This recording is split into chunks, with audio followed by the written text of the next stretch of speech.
So let's just kick it off to you guys right away, and because we'd love to hear about you and hear about your wonderful podcast and how it got started. Awesome. Yeah, so I guess I'll start. Before I get into it, I just want to say, speaking from all of us, thank you so much for having us on this and being a part of this amazing initiative that you guys have. I mean, we were talking a little bit before about just we kind of know how, or I guess we have a sense of how hard it might be to do something like this because we're doing like this once a month podcast, which is, or it's way less work than what you guys are doing, and we're barely able to do it with our jobs. So for you guys to do all this, it means a lot to so many people, and it's really inspiring. Yeah. Thank you. Yeah, no, it's awesome. But yeah, I can give a little background on me. My name is Garrett, and I am an animator at Disney. I work alongside Katie, Ben, and Trent. And I grew up in Connecticut, and I went to New York University. And I guess something that is a little interesting about my backstory is, or my background is, I studied live action filmmaking. I had no idea that I wanted to like do animation. But then my junior year, I sort of took an animation class and really switched gears because I like fell in love with Maya and animation. And we talk a little bit about this in the podcast as well. But after graduating, I just sort of freelanced in New York for a bit at some visual effects studios. I really wanted to get into blue sky, but my reel was just not in a good place, and I was bummed about it. But it was fine. I was fortunate enough to get work, and I moved out to the West Coast with my girlfriend, Isabel Giedick, who is a storyboard artist in the industry, and she's listening in, I think, downstairs. So shout out. Um, but yeah, so I went to the West Coast. I worked about a year in games, and then I took an anim school class. I kind of got my reel to a good place. And then I got a job at DreamWorks as an animation technical assistant. And kind of to make a long story short, I worked with amazing animators there and mentors who helped me get my reel into a good spot, and got a promotion to character animator there, and learned so much from the amazing talent there.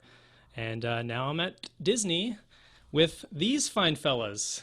So When you said, Garrett, real quick, when you said, when I found out that your girlfriend was Isabel, who I met before, who's a story artist in the industry, and I met her at Disney, and then meeting you guys, and then you guys together, I was like, you guys are like the real life friends. Like, it's like connected. And everyone's connected. everyone's kind of connected, and everyone is someone else's boyfriend. Yeah. Anyway, and then also Demi, right? I don't know. Yeah. Demi's she lives nearby. That's right. Yeah. There's a group of strong like NYU animation people out here. It's a small group, but we kind of like grew up. Not, we didn't grow up together, but we studied together. I don't know what I'm saying. Someone in the chat said, "I've never felt so single," and that's my mood right now. I just had my dog. Oh, that's amazing.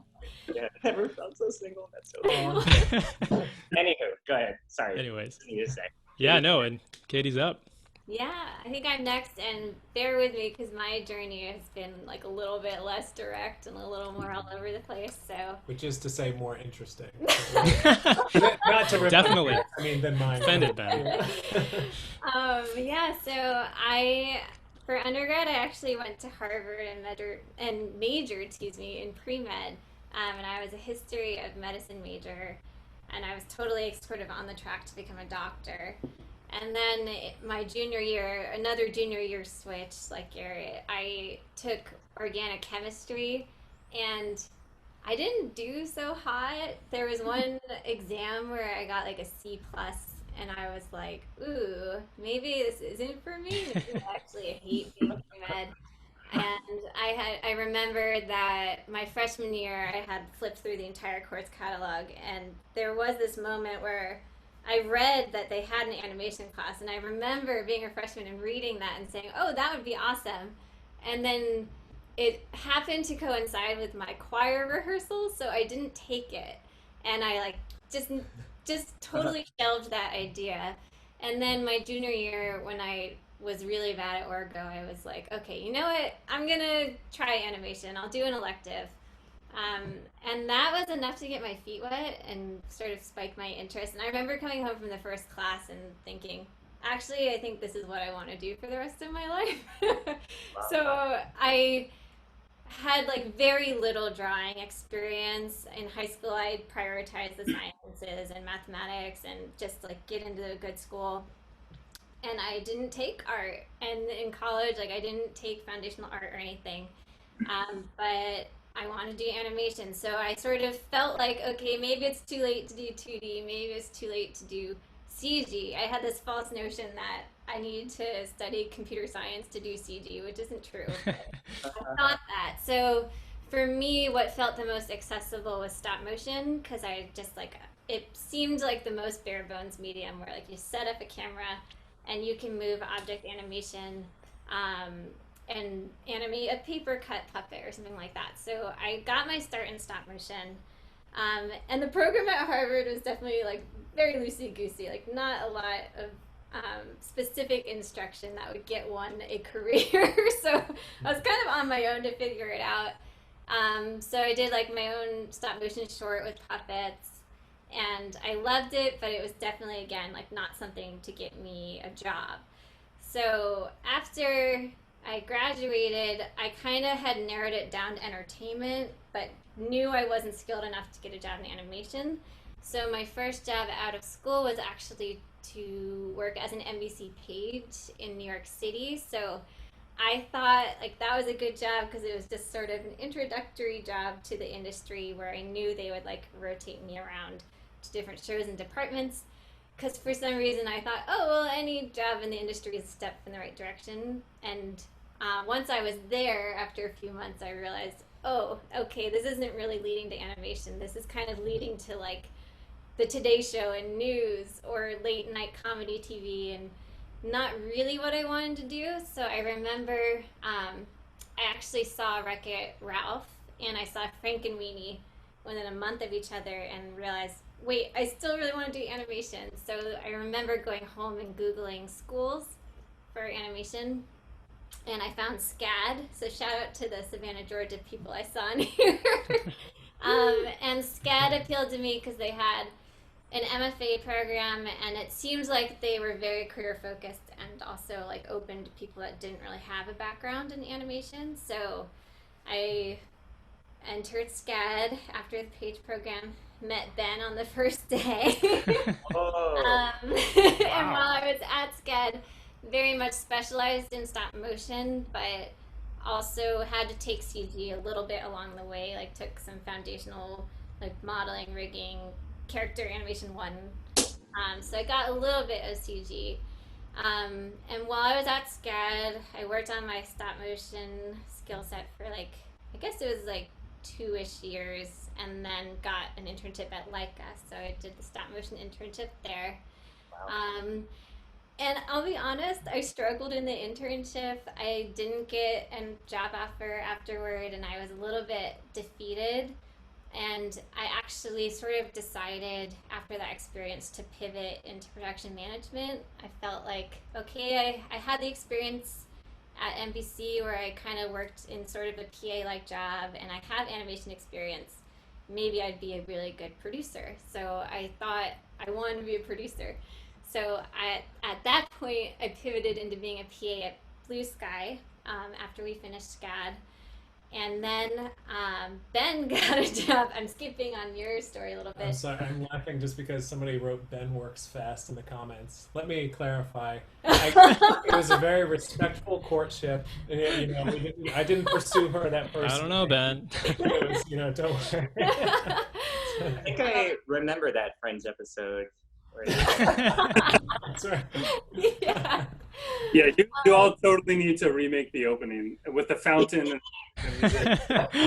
That's right. Yeah. Yeah. Oh my gosh, we should. I realize my bio is going on like 10 times as long as Garrett's. No, I'm sorry. it's great. It's fine. It's more interesting. Objectively. So where I'm at is Ben got a job out in LA, so I said, okay, I'll go with you. And then Here's a fun story. I was unemployed. I was working as a nanny, and I decided to go to a Women in Animation screening of Zootopia, and I knew that Byron Howard and Clark Spencer were going to be there. So on a whim, I was like, you know what?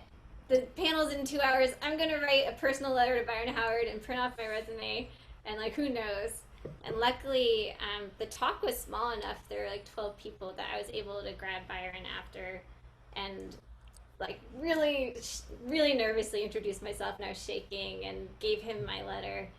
And he, a week later, I guess he read the letter and connected me to the Disney recruiter. So that was like an amazing thing that Byron did.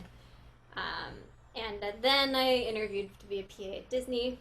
I'm almost caught up to the present day. And I became a PA at Disney. I worked in the lighting, story, tech, and editorial departments. And all the while I was working as a PA, I could kind of feel the tug back to animation. And I was sort of thinking like, shoot, I didn't really focus on CG in school. Should I try to learn CG now, and should I take online classes on the side of my day job, or should I quit my day job and focus on it full time? But luckily what happened was they opened the apprentice program internally, and I went to the info session with Trent and you guys talked about how you would be open to 2D and stop motion animators. So I applied with my stop motion work, and a little bit of CG I had done kind of on the side of work, and I got in.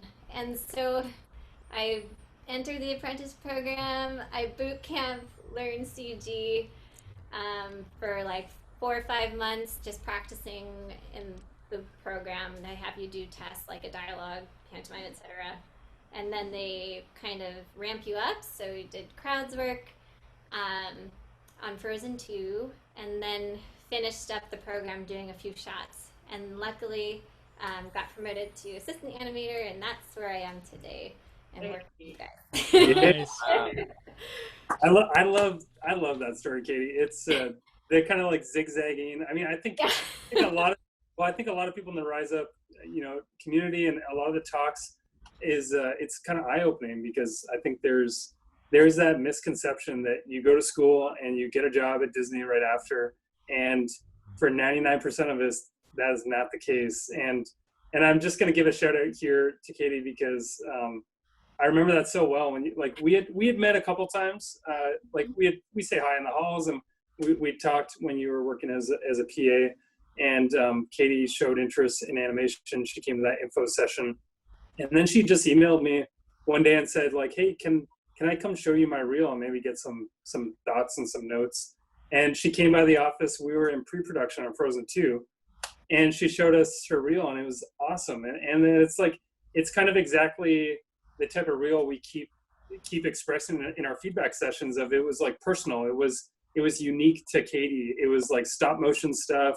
She had, I hope it's online somewhere so people can find it, but she had like this jellyfish that was made out of earrings that was stop motion. And she had this rhino that was made out of Parmesan cheese. And it's just one of those reels that like stands out in your mind. And then, you look at her story, and she got into the training program, and she showed us that on pre-production on Frozen 2. And then she ended up animating on Frozen 2. It's like such a cool story. So, there's a lot of credit to you, Katie, for just kind of being persistent and having talent and just chasing it. Thank you. Sure. Yeah, I have to give credit where it's due. Like, all the mentors in that program were amazing, and shout out to my mentor, Andrew Ford, who really guided me and helped me learn Maya when I was very new to it. How long had it been, again, since you had touched Maya? There was like at least a 3-year gap between my stop motion internship, where I kind of dropped animation, and then coming back to it in the program. And like your experience before with it was one class, right? So it was basically learning it from like the ground up. So there's hope if you want to switch mediums or try multiple mediums. Well, and also we have a lot of people sign up for feedback sessions that that have done an undergrad somewhere else, that have gone to school for 4 years for business or like pre-med, and just seeing that you can make that transition is it's really cool. Yeah. Really, really cool. Yeah. I love that, Trent brought up that, some of the things the Disney, reviewing committee or whatever liked about Katie's reel, because that's something we'll talk about actually later in this chat as well. So a little sneak peek into things. But, Spoilers. Yeah. Yeah. Yeah. So I was born in Dayton, Ohio. I can't believe I started with I was born. I was born a young babe. Your mom is here. My year of like what would the highlights of That's right, about when I learned to walk and talk and everything. But no, I'll skip ahead to college at least, or to high school. But so I was always very passively interested in like the arts and animation in general, but I never super considered it as a profession. Can you hear the siren right now? And you're gonna hear that on my Zoom in like a second, because I live down the street from Ben and Katie. Yeah, we're like 50 feet away from each other right now. But, yeah, so same thing. I was generally interested, didn't know exactly how to get in or that it was a job you could have. And I was actually originally signed up I went to the University of Dayton for undergrad, and I was signed up, like Katie, for pre-med there. And then during my senior year of high school, Steve Martino, who's the director from Blue Sky Studios, actually came and gave a talk because he was an alumni from my high school, which I had no idea up until that moment. And just kind of on a whim, I decided to go to this talk, and it was while they were working on Horton Hears a Who at Blue Sky. And I just sat there and like had him go over the whole process and showed some early play blasts and storyboards and stuff, and I was totally blown away. And I was just like, oh my gosh, like I really still know nothing about this world, but I want to be part of it somehow. And so then the next step I took was not the smartest, but he had actually gone to school for graphic design and then came up through like the art directing viz dev route and then became a director. So instead of really doing my research or anything, I just thought like, okay, that must be what you do. You go in graphic design and then you become a Disney animator or whatever. So I stayed at the same school, University of Dayton, but just switched my major over to graphic design. And I went through the whole program there, and I say this just because I think a lot of people fall into this boat where you just kind of think of school as something you do and you just check it off the list, more so than something that should be really specifically catered to what you want to do down the line. So I was just like, okay, this is my local college, I'm going to go there, and then it's going to work out later. So I was there and I went through the whole program, and then it came time to like be applying for jobs, and I thought like, okay, still the top places I want to work are like the top animation studios, but I obviously didn't have the skill set to do that. So I was sending out resumes and stuff, and not getting responses from Disney, Pixar, DreamWorks, or Blue Sky because I had a graphic design portfolio. So then I got a job at a small marketing firm in Dayton, Ohio, and worked there for about a year. And it was lovely, but I just knew it wasn't what I wanted to do for the rest of my life. So while I was there, I started starting to research now, something I probably should have done when I was 18 years old, and I was doing it when I was 22, 23. But so then I started researching. I landed on SCAD for the same reasons Katie said, because I didn't have to have previous animation experience. And then that's where I met Katie. And long story short, same thing. I interned at LAIKA doing the facial animation there, and then at Blue Sky. And then after Blue Sky, I had a period of unemployment where I was didn't know exactly what I wanted to do or where I was going to land, and I freelanced in New York for a little bit and worked for Hornet. And then I started working at PSYOP in New York, and PSYOP was so lovely. It's like a marketing commercials. They do the Clash of Clans commercials and stuff. So it was a really cool environment. And then when I was at PSYOP, I knew they also had an LA branch, and I thought for both of us, our long-term plans were kind of to be in the feature film world in LA, if possible. So we thought, you know what, let's go for it. So I transferred to PsyOps LA branch and worked there for another year and a half or so, give or take, and then eventually got hired at DreamWorks. And I worked there for about 2 years, and then most recently made the jump over to Disney. So yeah, that's kind of broad strokes how we. Ben, as you were saying your background, I just thought of your Pixar application story in the setbacks and rejections episode. And anyone who's interested, Ben has the funniest interview. Was it an interview? You don't have to say it now because we can tease it. No, they did not. I did not have the skill set to pre-interview. Okay. With Pixar, I will say you'll have to listen to the episode because I'm not going to torture you all with it. I ended up calling Pixar and saying like, "Hey, I don't see where to upload my portfolio," and anyway.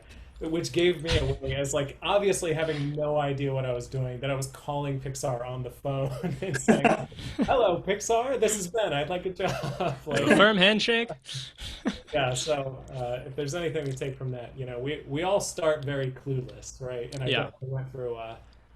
You can listen to our episodes or whatever, or email me directly, and I'll tell you specific stories. Yeah. But, I think we all have stories where we applied to the top studios, and didn't get any response at all because we were totally unqualified. Cringeworthy. More than once. And raise of hands, who's actually called a major studio? I did that when I. Did you really? I feel so much better. Thank you so much.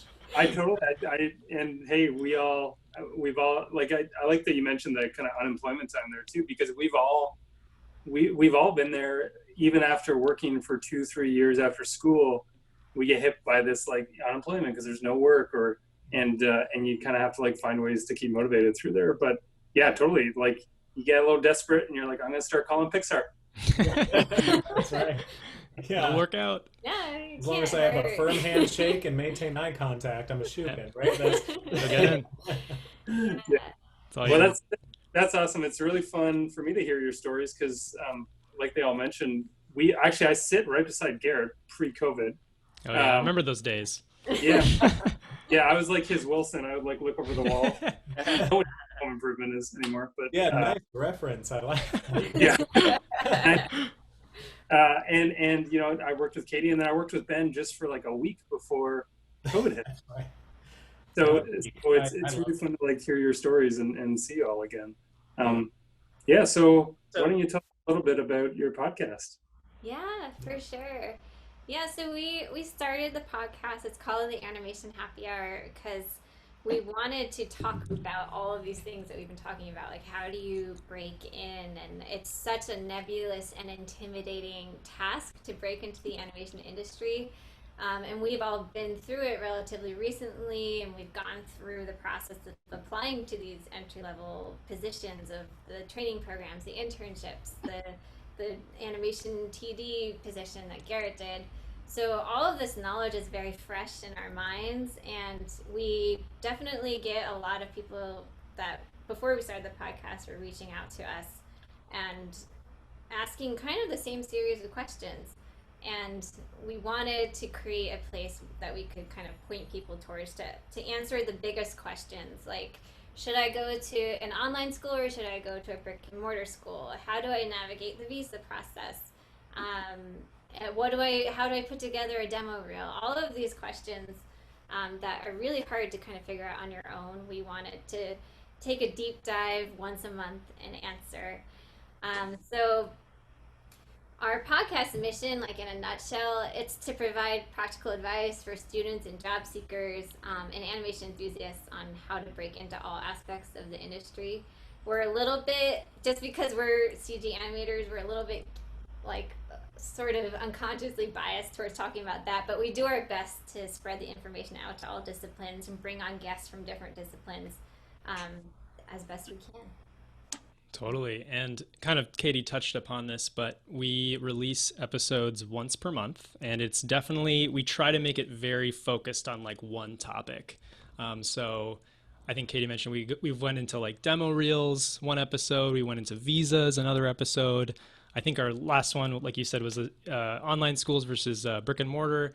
And as we were kind of like planning this whole talk, I was thinking about how our podcast name kind of doesn't do us any favors in some ways, because it implies Animation Happy Hour implies like we're just drinking, casually talking about something in animation like once in a while. But we try to put a lot of research and thought into each episode. There was one episode, I think it was the money one, where you guys came over and we spent like 7 hours just like on my computer, like writing stuff down. So we try to put thought. We do have fun, but it's just, I wanted to put that out there, that it is a little more informational than the name of the podcast suggests. Yeah. We already have a logo. We can't change it now. Yeah. We can't change it. Yeah, we're branded. And just for because I'm seeing a couple comments jump up in the chat, for everyone listening, where's the best place to find your podcast? I know I follow you on Instagram. Maybe just do a shameless plug here, because Katie's I think the there's best of that. to know kind of find everything. Katie, go for it. Katie, Oh, me? Okay. I thought the same thing. Sure. It should be Katie. Well, we are on Spotify, Apple, YouTube, Google Podcasts. I don't know if anyone listens to Google Podcasts. Play, yeah. That's Google Play, a yeah. platform. Our website, which is animationhappyhour.com, also has them all. So you can find us in all of those ways. And on Instagram, we are at Animation Happy Hour. Yeah. Yeah, and it's especially right now with, we're at home working, and I'm sure people are looking for stuff to listen to. This is so fun to listen to. And I like when you all get like a little bit tipsy. I think it's because I know your voices too. I can like hear it a little bit, but it's really fun. That's why we have to do all the prep work up front, because we say, okay, in the heat of the moment, wait, who knows what's going to happen? We got to have this format here. Yeah, I think we learned the hard way in a couple episodes. Yeah. Critique-a-rita, the applying to jobs one. Nice. Critique-a-rita. Yeah. Yeah, we actually had recorded like 3 or 4 initially, and then we ended up throwing them all away. And then we had to say, like, okay, we have to be way more structured about this, because this is going off the map here. It's just turning into like hanging out with Garrett, Katie, and Ben. Yeah. So cool. So I'll kind of kick off, our actual the meat of our discussion here.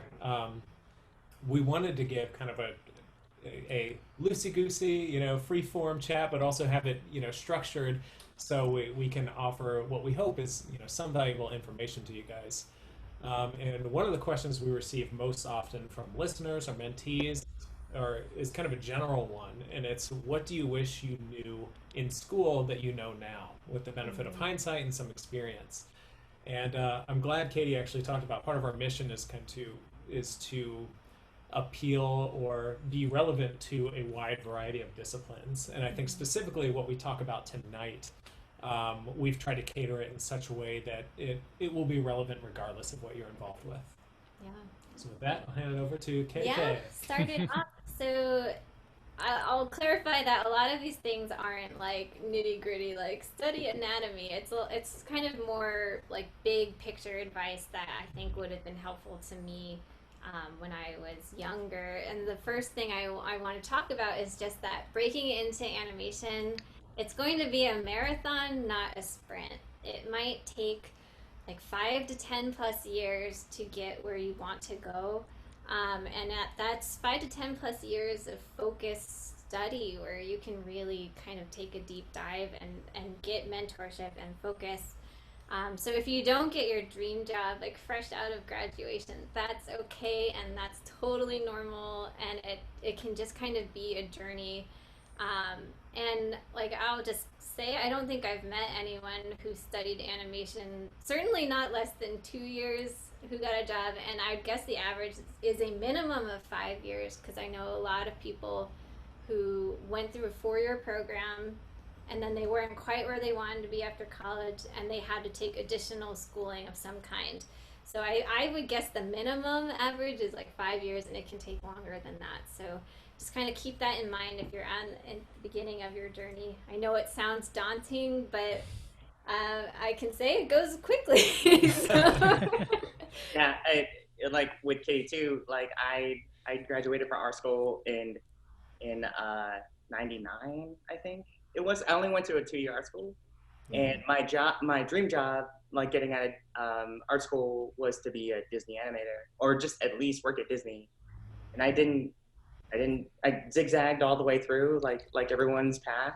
I didn't get into Disney until like 2011. So it only took 10 years of my life. But you know, the good thing is that like those experiences along the way kind of shape you. You know, the people that you meet, the teams that you work with, everything else kind of, you know, it shapes who you are as an artist, as a person, as a leader, or as just someone cool to work with.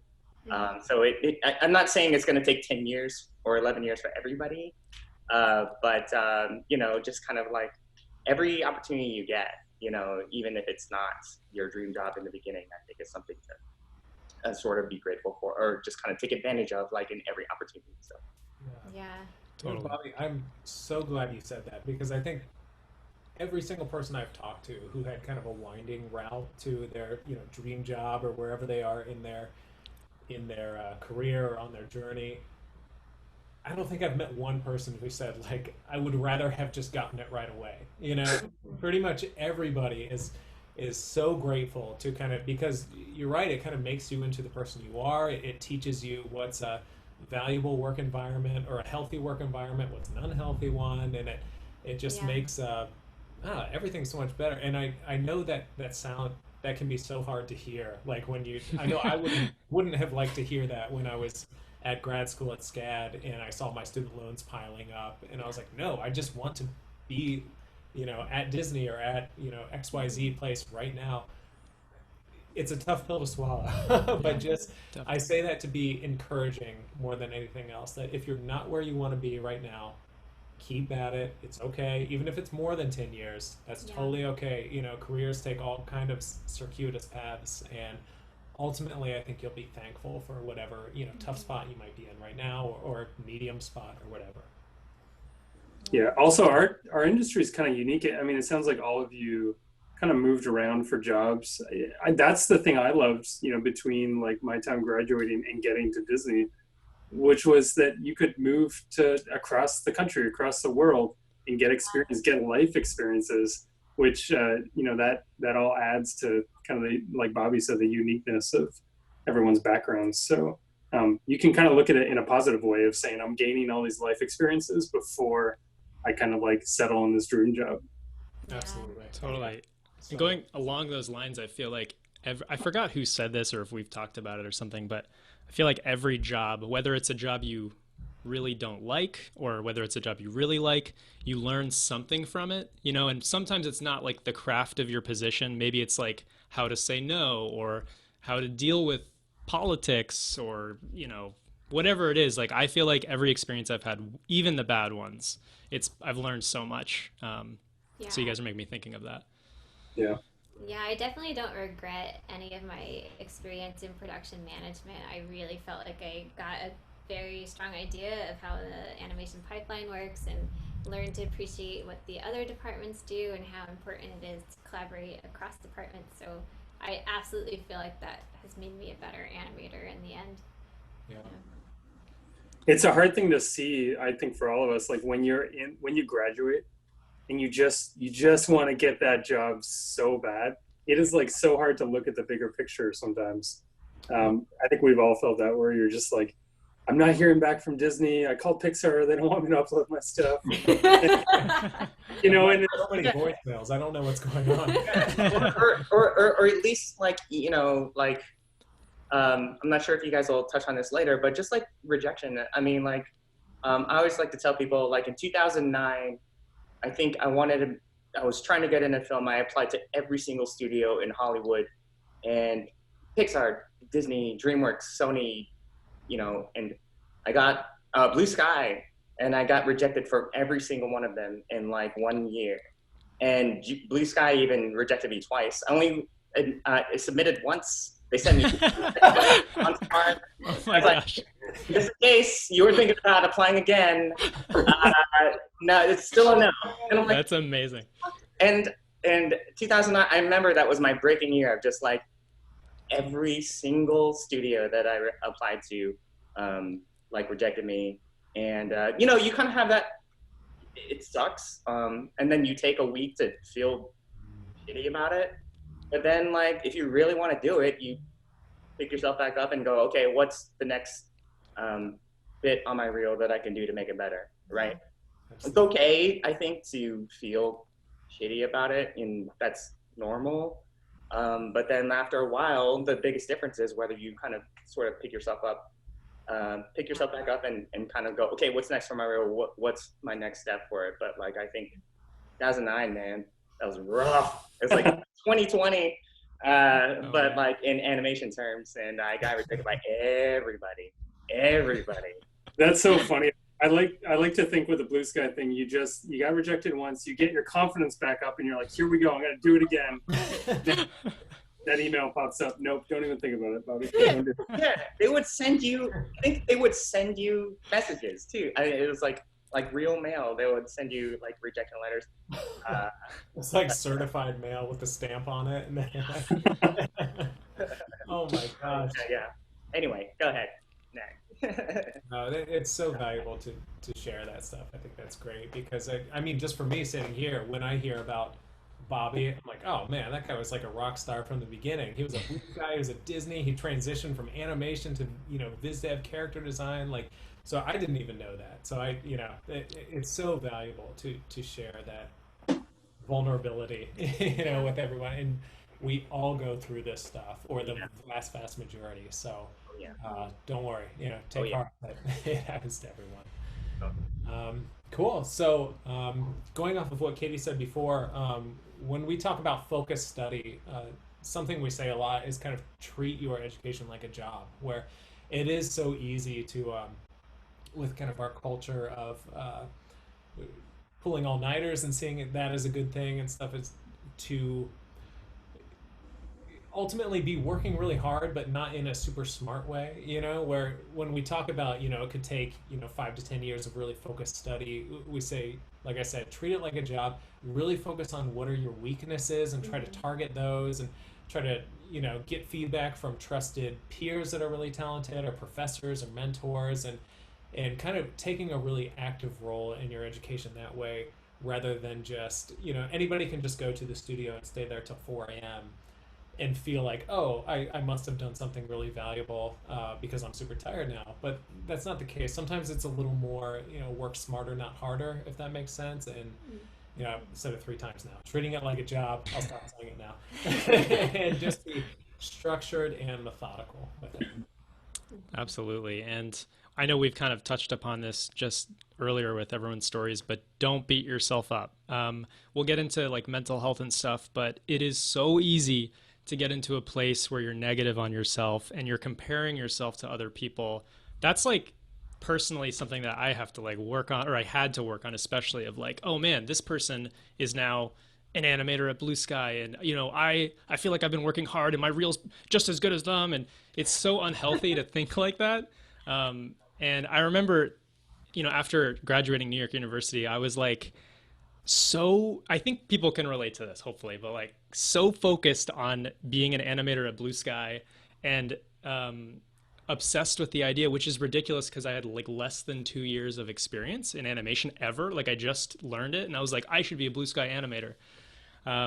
And I would have told myself back then to just be like, dude, calm down. Like you'll get there, you'll animate, and keep working on your stuff and it's going to be fine. So I know we're kind of repeating ourselves, but I do want to emphasize like, take it easy on yourself. You don't know what other people are going through or what their situation is. Maybe you have to work like multiple jobs or something. You don't have the time that they have to improve on your work. And so, yeah, take it easy on yourself because don't beat yourself up too much.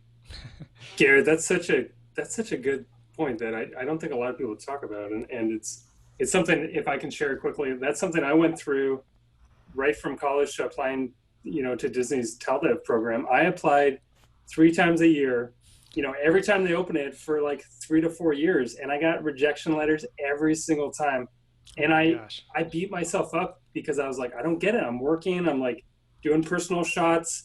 I don't know what they want. I'm going to festivals, I'm meeting them. And it wasn't until I got to Disney that I saw the other reels of people that were getting in, and I realized like, oh, I just wasn't there yet. Like everybody kind of learns it at a different experience, you know, at different levels. It might take me 10 years. It might take Garrett 1 year, you know, to get that same skill level. And it's eye opening, and it's true. Your mental health just changes. You can relax a little bit and just say like, if I just keep working at it, it's going to happen eventually. If I don't lie to myself, I just keep focused, I'll get there. But gosh, it's really hard to beat yourself up for years doing that. I know. For Oh my sure. gosh. Yeah, that actually transitions pretty well to the next point we want to talk about, which is the importance of developing a growth mindset. So this actually kind of comes from psychology. There's sort of two mindsets that people can have. One is a fixed mindset, where you kind of believe that everyone is born with innate talents and they don't change, and it's kind of fixed, and it's like some people are born good at animation and some people are born bad at animation and they'll never get better. And a growth mindset is the opposite. It's the idea that if you put in work and effort, you can improve, and do anything basically if you work at it. And speaking from my personal experience, I feel like I definitely am guilty of starting with a fixed mindset. And I would call myself a perfectionist. And if the Orgo story didn't tell you anything, when I'm bad at something, I had a tendency early on to quit, and I was miserable and I couldn't enjoy anything that I was bad at. So I'm speaking as someone who actually quit animating for like 3 years because I didn't enjoy struggling, and I thought, you know what, I think I'll be better at this other thing. I'm going to go do that. But it took me years of working on my confidence and years of developing a growth mindset. And actually, frankly, watching Ben sort of start excelling in his CG animation career and saying like, oh my God, we started on the same day of school and we had the same education, and he did it and I gave up. So And he's an idiot. Like, How could he do it? If that guy could do it, anybody could. please, if you take nothing else from this, if I can do it, you can. That's true though. Yeah. Oh my gosh. But yeah, I just sort of realized like, oh my gosh, like I should have just kept with it and kept going. So I say like, don't quit if you're struggling. That's normal. And we talk about this all the time, that the experience of learning kind of sucks. It's my favorite thing. It's like, learning sucks. I love that. Yeah. It's like you get exposed that there's something you didn't know or you didn't know how to do, and you feel really dumb, and you kind of swear like, oh, I'll never make that mistake again. And it's not like a super fun process, but it's normal. You have to be. I love that. It's like Katie Lowe, Harvard grad, learning stuff. That's Print the shirts. There's such a weird like mythology behind it, where it's like, oh, when you're learning, it should be this beautiful, like, wow, I'm becoming a more rounded person. This is so great. Like, I wake up with a pep in my step. Usually, it's the exact opposite. You feel super uncomfortable. You feel like an idiot. You know, you feel like you should be getting there faster, and it's terrible. It was actually a talk by Garrett. Help me out. Jacob Gardner, and I forgot, he did a talk at CTN about, amazing talk about all about how, yeah, like teamwork is frustrating and learning sucks, and it was such a funny talk. Yeah. So good. There's that Adventure Time quote, I think, I don't know who said it, I think the dog said it, but he was like, being terrible at something is the first step at being kind of okay at it. Yeah. Oh, That's So, amazing. like, Exactly. man, I do that all the time. Yeah, I just like that awkward phase where you're just kind of learning, you're terrible at it, you're the worst, and yeah, I mean, but the thing is, like, I feel like throughout your career, and this is kind of maybe I'm just speaking to myself, but like, you should sort of be uncomfortable with the comfort of like every day in your job. So like if you are just kind of like, I got this, expert level, this is where I am now, I'm my own senpai, be a little bit uncomfortable with the fact that you feel like you've arrived and learned everything. Totally. Anyway, Love that. self senpai. 100%. Yeah. Yeah, and there's a story I like to tell. This a lot of this comes from the book Outliers by Malcolm Gladwell, and he has this whole thing where he talks about how it takes like 10,000 hours to sort of master a skill or like become professional in that skill, which is sort of like 10 years of a 9 to 5 job roughly. But he tells this story about how Michael Jordan like didn't make his varsity basketball team, and he like, and after that, sort of that slight kind of helped him, I guess, sort of focus and become way more determined to become a better player. So I think that's just a great story for like, okay, if you're not where you are now, like you can get there, and then eventually you become the best. Yeah. Yeah, and you know what, all the best in our industry, they have that learning mentality. I mean, you look at Glenn Keane, that's a guy that looks like every project he's on, he's learning, he's focusing on something new, and it's such a cool mentality to have, and it's so infectious to the people around you too. Totally. I remember I had a teacher who, I think it was Dean Leonard, shout out, who said that when he started animation, like he was not naturally gifted, or he felt like he like was like the worst in his class, but he felt like he could work harder than anyone. And he quickly, because of like that, he just worked harder and then became amazing. And I feel like that's a very relatable thing too, especially if you don't have a background in animation and you kind of come to it late. It feels like everyone around you is like, wait, they're like innately talented. I have no talent, but you can, I mean, we talk about this in our podcast, but like our first reels, you should take a look at them because they are hot garbage. Or my first reel, I shouldn't say their first reel. My first reel is hot garbage. I'll put myself in. Yeah. But like a lot of artists who enjoy a lot of success in the industry, like, you know, famous people on Instagram and stuff, like their first work is gonna look, you know, not amazing. It's gonna, and I'm not calling myself a famous artist on Instagram. Don't take that from the story. I am not. But in general, there is a trajectory of people's skill level to take into consideration. So I'm gonna put you all on the spot for a second, Garrett, Katie, and Ben. Oh man. Are you willing to post your very first reels on your Instagram?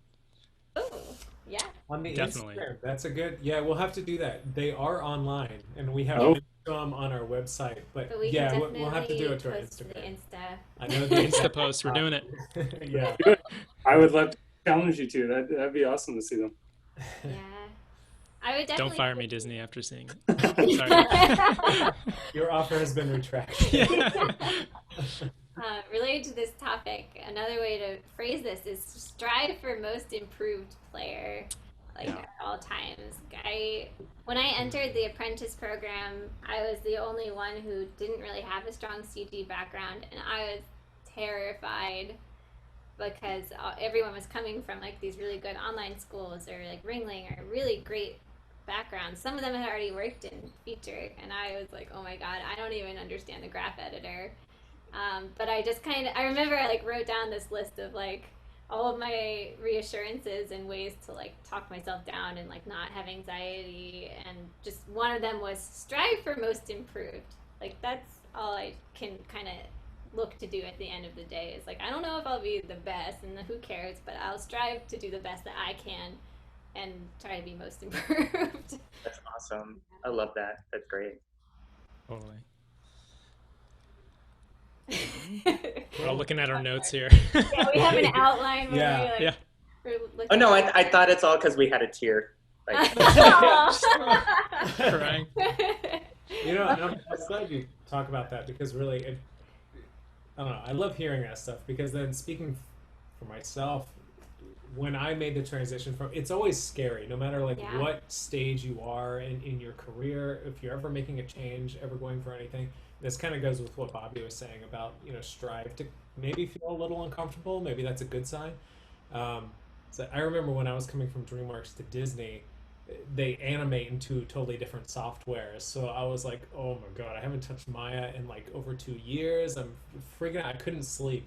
And the only thing that made me feel better was like, wait, Katie got through this, not animating for like 3.5 years. Like she was great about reassuring me and stuff. So I just love that, you know, I guess to wrap this up as some sort of like advice or something, I'd say, like, don't be afraid to share your insecurities and the vulnerable parts of your education or career, because it can really be helpful to somebody else down the line that you might not be able to see right away. Yeah, that's so great, Ben. And so I'll just add really quick that because I love that kind of metaphor you used, Katie, as most improved, because studios do notice. I mean, whether it's in a training program where they see you for 6 months and they see your growth and your willingness to learn, and then that will pay off in the long run for the studio. But also when you're applying to studios, they want to see over that 3-year time that you're applying to Disney or Blue Sky or Pixar, there's a lot of the same people in that room every time, and they're going to look at your reel, and the next year they're going to see it and say, oh wow, they really worked on their body mechanics, or hey, they're really taking our notes to heart. And I can tell you from personal experience, like, I'm in some of those reviews at Disney, and Matt Roberts is our recruiter, and he will actually tell you, he will say, oh, this is Bobby Pontius. He grew up in Seattle. He went to this school, and we looked at his reel last year, and we gave him notes on this. And he's taken it upon himself to do this new test. And so we actually learn that stuff in the review. And I think that growth will most likely put you on the end of let's take a closer look at this person, because we know that you're willing to take notes and grow. And I just love that advice. It's awesome. A really good personal goal. That's great, Trent. Thanks for sharing that, man. I didn't know that. Yeah, it's true. Yeah, like that he goes into the specifics of the candidate. That's great. That's completely. Yeah. I didn't know that till I went in there, and I guess you just, I didn't know when I was applying if they kept track of that stuff, but a lot of studios do, and they want to see the improvements. So I think that's huge. That's great. That folds beautifully kind of into our last sub point under this overarching thing of, try to adopt a growth mindset, where we say, try not to compare yourself to others, especially others who have been in the industry for multiple years. I know it's so hard with, Instagram, all the internet right now. Obviously, you see the most viral things, the amazing animations, and, that get super popular, but try to just stick to comparing yourself to where you were 1 or 2 years ago, and let that be your motivating factor, because there's a really fine line between inspiration and discouragement, so I think you're much more likely to stay inspired if you just focus on the self in those moments and say, okay, I'm objectively better at this than I was 2 years ago, or whatever length of time you need to have to show yourself that you're going in the right direction. Yeah, for sure. So when you were all coming up through the industry, were there people that you did look up to? Like, I know self-improvement is such a big part, but also was there that person that you kind of kept an eye on and said, oh, I want to work towards that? So Trent Corey and Bobby Pontius. Yeah. He paid Ben so much money to say that. In all seriousness, though, I remember seeing a lot of Trent's tests on Instagram, I think. Yeah. And so it was an inspiration. It was really cool. As well as Bobby. I think this was like before the time of Instagram. At least I only got on Instagram like maybe 3 years ago or something. So it was kind of, I don't know, was there I guess it was Facebook before Instagram, but yeah, I don't know. Blogspot, maybe? Blogspot? MySpace? MySpace? Friendster? There's Up on Friendster? I remember, like, I think, this is jumping on a couple of points, but we, would definitely Google people and look up, not be shy about, looking up who did get the Pixar internship this year. My God, I did that same thing, Gabe. Yeah. And Oh my goodness. they left a paper trail of their reels. Yep. And a lot of people do kind of have, the paper trail of, this was my student reel in 2007, this was my reel in 2008. And you can see for yourself how people develop and realize that no one is born amazing, and people do grow. And going into stop motion, I remember looking up specifically Dan McKenzie was a SCAD alum who went on to have an amazing career at LAIKA and Stupid Buddy, and worked on like Anomalisa and other kind of indie stop motion films. And he was one of those people who had a full paper trail. He even had stuff he did in high school. Yeah. So I could really see, oh, this is something that will take years to develop, and this is kind of how he built his reel. I'll sort of try to model my reel off of him, and ended up reaching out to him, and he was super helpful in mentoring me in stop motion. Yeah. Yeah.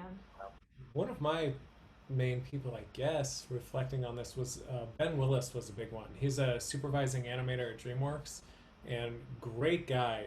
And he was one of the first, like, actually, I think he was like the first like feature film animator who I actually met personally, because he went to SCAD, and I went to Katie and I actually went to pick him up from the airport because he was coming to SCAD to give a talk. That's awesome. And they were like, somebody needs to pick this guy up. His flight's coming in at like 2 a.m. Oh, We're like, yeah. we'll do it. I remember that. So we went and got him, and like went out and got some food and stuff, and just to be able to talk to someone who I always viewed, you know, any feature film animator as this like godlike inhuman being, you know. And then meeting Ben, he was like such a nice, down to earth, chill guy, and same, he had his like student film online, and kind of showed his progression up the ranks to becoming a supervisor at one of the top feature film companies. And so for me, he was one of the main ones for me who I was just like, wow, this is incredible. And he, you know, he really put in the work, and it didn't happen immediately. He spent some time freelancing at different places like in New York and such, and he was a big inspiration for sure. That's so funny, Ben. That reminds me about, like, I'll tell like a really quick story. I was in Seattle, and I was working in video games, and I wanted to make a jump to animation or feature film. And I went on Jamal Bradley's website. You guys know Jamal Bradley. He kind of was one of those like early CG animators that had a site. He was working at Sony. He had worked on Open Season and all this stuff. And I at that time, like everybody, maybe like you guys too, I would email so many people like per week, just kind of like, here's my reel. I mean, like, let me know what you think about it. Just kind of like, and you know, I mean, like, you get 10% of like kind of responses from people, right? Yeah. But like, that's okay. That's fine. People are busy.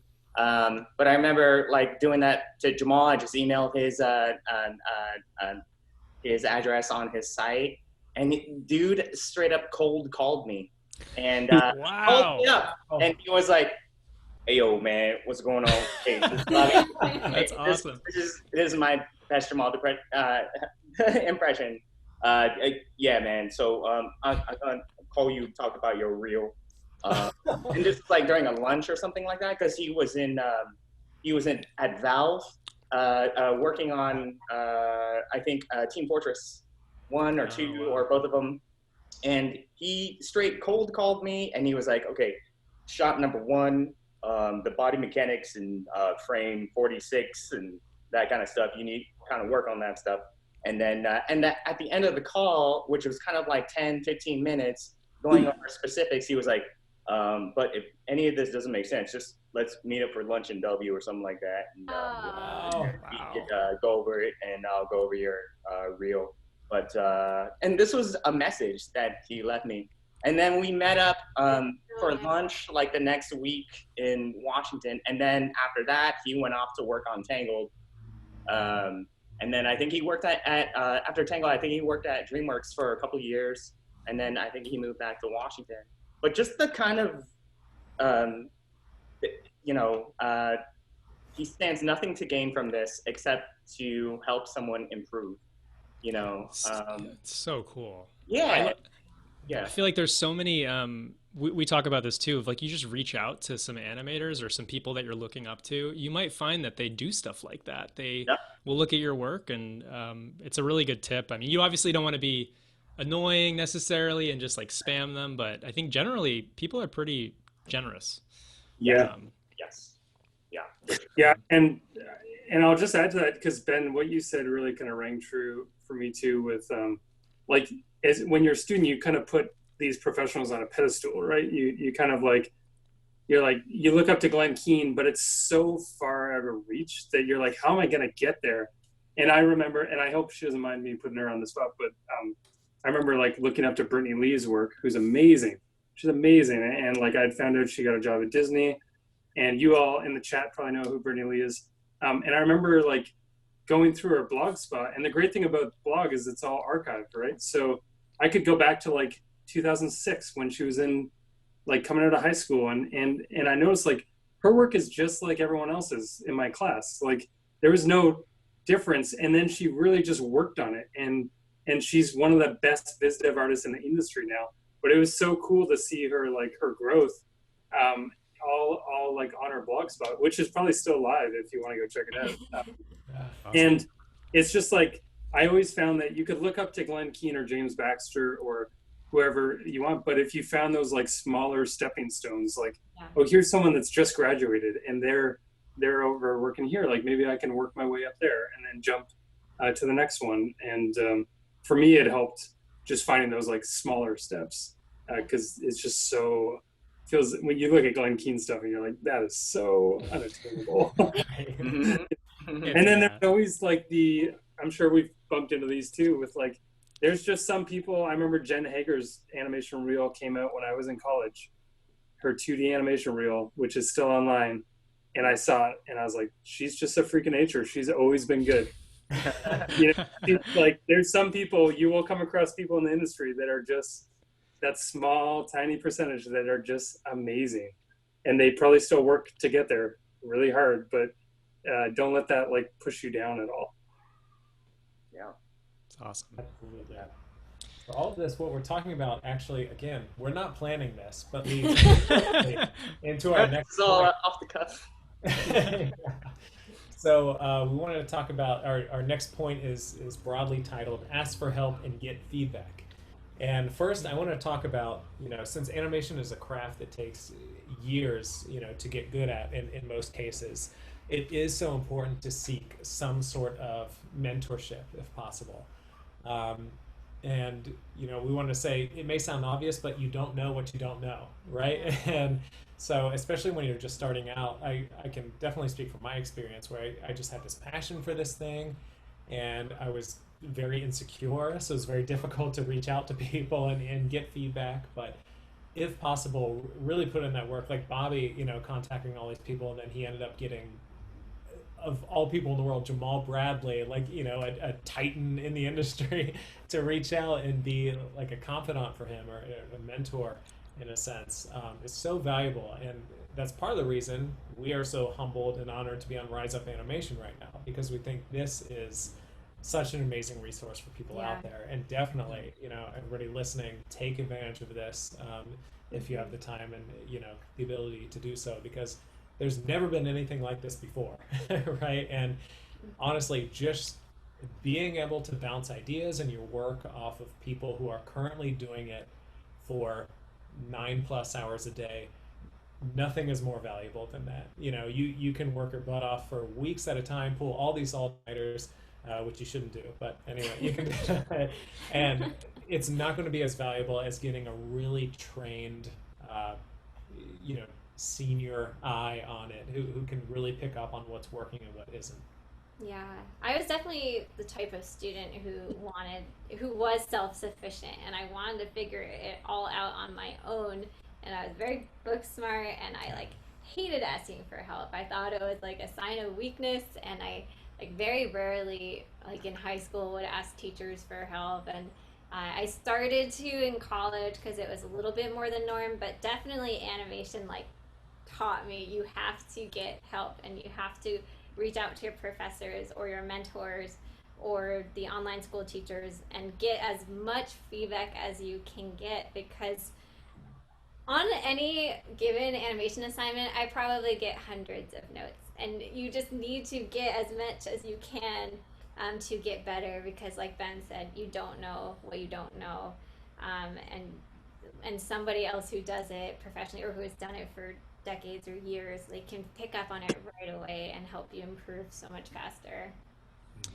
Yeah, and one of the things we wrote down here is kind of try to look for someone who is in the industry, like in the job you want when you ask for feedback. And that's one of the reasons, yeah, like Ben mentioned, that Rise Up is so valuable, is that all of these people are in the industry working now. And honestly, that can be, we talk about this in our brick and mortar schools episode, but that can even be more valuable in some senses. I don't want to get anyone mad, than some professors at some brick and mortar schools where they might have been out of work for a very long time. And that's not to, cast any shade on professors, but just the value that someone in the industry giving feedback to you, it's just invaluable. And they're the ones who are going to get you the fastest way to get the job you want, because they know exactly what these studios are looking for. That's great. And hey, I'll just jump in here really quick, because I know you all won't say it, but Garrett, Katie, and Ben are all mentors with Rise Up, and they're contributing a lot. So some of you out there might have had the chance to already have a feedback session with them. And, Katie's even looking into deeper stuff on helping Rise Up. So sign up, and these are professionals right here that are just willing. We have 500 mentors that are willing to, work outside of their hours to help support this community. So, yeah, way to go, you guys, for the three of you for mentoring. Thank you. Way to go to you guys too. Yeah, thank you for giving us the opportunity. Yeah. So one of the other things we wanted to bring up, which is a very practical tip, but is to aim to show your work more often than is required in class. This is something, if you're anything like me, I remember like going through high school and stuff, and if I had 3 weeks a paper was due in 3 weeks, I would wait till the day before, and then I knew as long as I had a 3-hour block of time, I would be okay, right? Animation, regardless of what discipline you're in, is not like that at all. And so again, this is kind of a more nitty-gritty, just very practical thing, but I think whether you're in school or in your first couple jobs or something, if you have a due date, aim to be done well in advance of that and try to show it multiple times along the way. Because a lot of times what happens, we feel, is that a lot of students will, and we've all been guilty of this, for sure, so it's not coming from a place of judgment, but is waiting to the last minute, getting something in just in time, and then that's kind of when you really start to get the juicy notes, but there's no time anymore. So a lot of times what separates the people who are like just starting out from the people who are really getting jobs are kind of the last 20-30% of your animation or modeling or whatever work, those kind of nitty-gritty notes.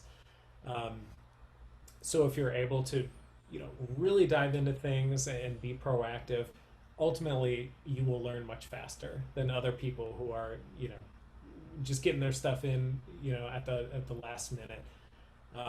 And it also just really sets you up well for life in the production world too, where, as we all know, working on movies and stuff, it's a big, crazy, chaotic process, and you never know when your scene's going to crash, when the computer's just going to totally, be weird things are going to happen, shots are going to be put on hold or moved up and more aggressive deadlines. So as used to, being proactive and showing things early and trying to be ahead of the game, as soon as you can start doing that, the better, because it doesn't change from being a student to being in the production world. Yeah. That's great. Kind of the last point sorry, did anyone have anything to add? Well said. Thank you so much for adding.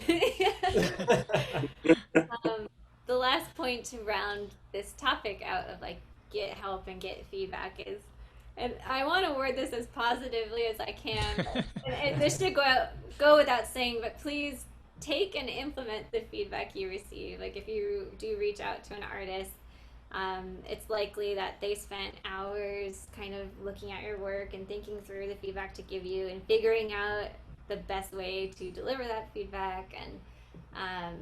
And we totally understand that it might take you weeks or months to work on something because you have other stuff going on in your life. We don't expect an immediate turnaround. So yeah, I just wanted to encourage you to take the feedback, because I think sometimes there's some mixed messaging where you might feel pressure to network and like meet as many people as you can, because we always talk about entertainment being like you need to have connections and meet as many people to get your foot in the door. Um, but in some cases with animation, it can reflect a little negatively if you reached out to like 10 people and then you don't actually like take the feedback and implement it. We have seen instances of that, and it like especially can raise like a flag or a red flag if somebody is clearly like copy and pasting the same email and like sending it out to everyone, because we do talk to each other, and we kind of are like, oh, this person reached out to me, I think I'm gonna like reach back out to them this weekend, and then we hear, oh, actually that person reached out to me and I gave them like 6 hours of feedback. So be a little careful about that, and a little bit, we're all very friendly, and like I don't think we would super hold it against anyone, but just kind of be aware of that, and or a little self-aware about trying to really take and implement feedback. Yeah, that's really good advice, Katie. And the mentors, they notice that too, right? Like if you're coming to us and saying like, hey, I'd love your help, if they see you come back with that feedback, that mentor or peer is going to put more time into supporting you longer term. As opposed to if you're just coming there to like show them your work and you're not going to take the feedback. They want to help, and they want to see that you're hungry and that you're like really want to work on it. Totally. Because it's so satisfying to like help someone, and then you see the notes incorporated and you're like, oh my gosh, I actually made a difference in this person's work. So yeah, it'll speak volumes about your work ethic and note receptivity and willingness to improve and take notes. So that's great. Awesome. So that leads us to scary number 4. This is a scary one. This is kind of a scary one. You're competing with the world, not your classroom. And the reason we wanted to talk about this a little bit is, I know I personally ran into this where it's really easy to, be in your own like school and kind of feel like you might be doing really, really well in comparison to your classmates. But then when you start applying to jobs and you see kind of the other talent pool that's also applying, you can be totally out of sync with, the standards of the job. And I know this is a little bit of we don't want to discourage anyone, because it's definitely a hard pill to swallow, but it's just really helpful while you're in school to like look at the work online. And now with Instagram and stuff, it's super easy to see kind of like who's applying where. I know for me, when I graduated at NYU, I was like looking at the online animation schools, because I think they were coming out around the time I was graduating, and it was a little bit like it was starting up, but the reels coming out of that were like crazy. And I was kind of like in a state of denial. I was like, my reel's good, it's fine. But they just like they were like leagues above mine. And it's helpful to at least look at that and just kind of gauge like, what am I missing for my work? And how can I get myself up to that level? Garrett, those animation mentor reels popped up online when I graduated in 2009, and gosh, man, I felt so like I was not ready. They were putting clips out there. Yeah, they were amazing. Yeah, and I was like, oh gosh, I got to go back to school. Yeah. Totally. I felt the same way. I was like, and it's like an ego hit, because you kind of like think you're at a certain level, and then you're like, oh man, no, I'm not at all. And it's hard to like reconcile that. I was in denial. Clearly, you're learning a lot about me with this talk. I'm just very self-conscious about everything. But yeah. You know what, that's so valuable, because speaking of taking it as being insecure and stuff, that like we said before, there's such a fine line between motivation and discouragement and depression. Yeah. So we say this again, not to discourage you, but to motivate you, and basically to be, like we said before, to be proactive about things. I think it's very easy to be lulled into a false sense of security just based on your immediate surroundings. Like maybe you're in the top 5 students in your class, so you think like, oh, hey, there are like 5 big animation studios. I'll get in one of those then, But and I'm reminded of like Becky Tower from SCAD, who's now a very successful animator at Pixar. She was actually the valedictorian at SCAD when she graduated. So she applied for some jobs, and she told a story. She sent off 2 applications. It was to Disney and Pixar, and unfortunately didn't hear anything back. So she was like, what the heck is going on? Like, wait, how can I be the top student at one of the biggest art schools in the US and then not get into one of these places? And it's because, like Garrett said, you really are competing against the world, not just your classroom or the whole school. And again, it's so easy for that to fall into the discouraging category, but really you should take that and just be like, okay, there are people out there across the world producing this caliber of work, and just take faith that if you keep doing the right things, the next right step, like Trent said earlier, and keep moving forward in as objective ways as you possibly can. Just have faith. It will work out. Ultimately, I think we all feel talent rises to the top. And, it might not be in the exact time frame that you want to have the job or something to achieve your dream job, but if you keep at it and you develop the skills, eventually it probably will work out for you. So, take heart in that. Yeah, for sure. That's great. We can transition to the next point. All of these points are kind of like interconnected and related. Oh, sorry, I kind of jumped on this. Oh, no, not at all. So the next point we wanted to say, and we've touched on it, is don't put all of your eggs in one basket. Like, a lot of us kind of just target the top studios, and we're looking at Disney. Maybe you want to be in gaming and you're looking at Blizzard, or it's all about LAIKA for you. And maybe you have this idea of like, I just want to target this one studio, and it's totally valid. Like, I know we all kind of have the movie that made us want to go into animation, and we want to replicate that experience in our careers, but we just want to caution you against that in case there are certain things that are out of your control. Like, maybe a studio postpones a movie or cancels a movie and they're not hiring, and they just went through a period of layoffs, or they canceled the internship that summer or something like that. So we want to encourage you guys to be open to a variety of studios and experiences. A lot, like Ben came up through commercials and Garrett did some gaming, and like those experiences are amazing for getting you training and work experience.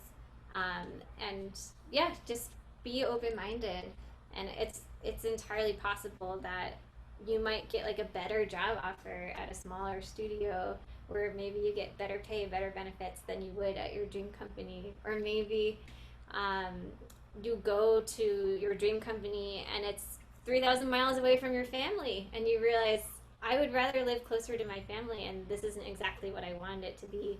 So it's, on one hand, it's healthy to pursue a goal and go for it, and it's rewarding if you achieve it, but also just be wary of the idea that you might be happier somewhere else, or maybe it won't work out as quickly as you want it to be. So just stay open-minded and be open to new experiences.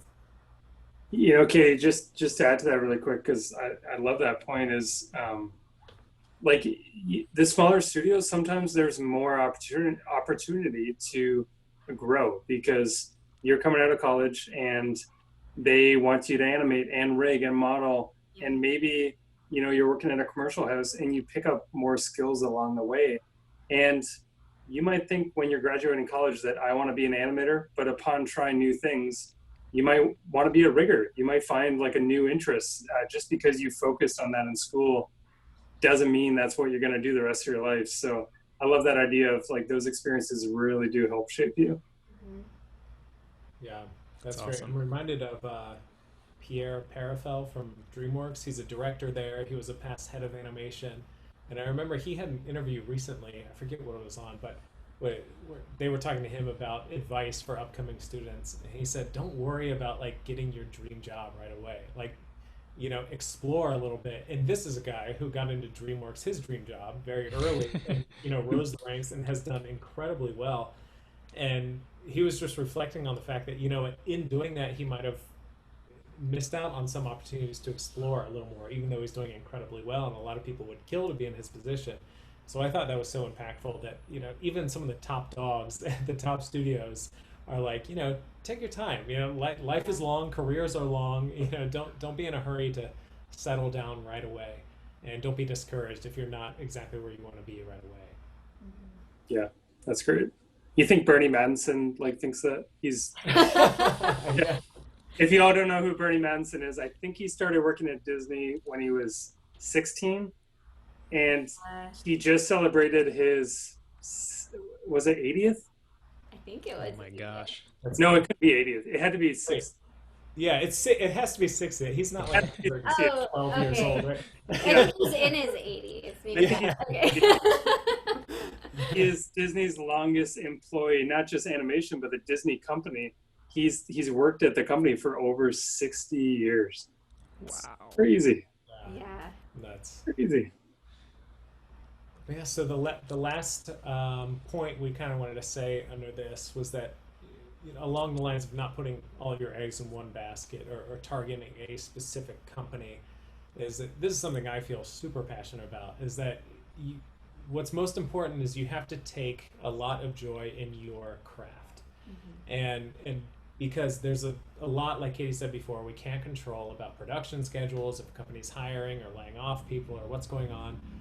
But as long as you truly enjoy and love the thing that you have to do for 8+ hours a day, you're going to be okay. You know, and we've talked about this in past episodes of our podcast, but I think one of my favorite moments of my career now was, at the time, I didn't think it would be one of my favorite moments, was when I was freelancing in New York, and I just felt this sense of empowerment working at Hornet and making a living as a CG animator, even though we were on a very aggressive commercial and we're super understaffed and we were asked to do like layout on top of animation and stuff. Still, it was the first time where I was really getting paid a livable wage to just do animation every day. And, you know, whether that's modeling for you or working in production or something else, as long as you can take some degree of peace and fulfillment in that, you're going to be okay. Because not getting your dream job right away will not be as big a blow, because you'll still, you know, be doing what you're passionate about and what brings you peace and a sense of accomplishment.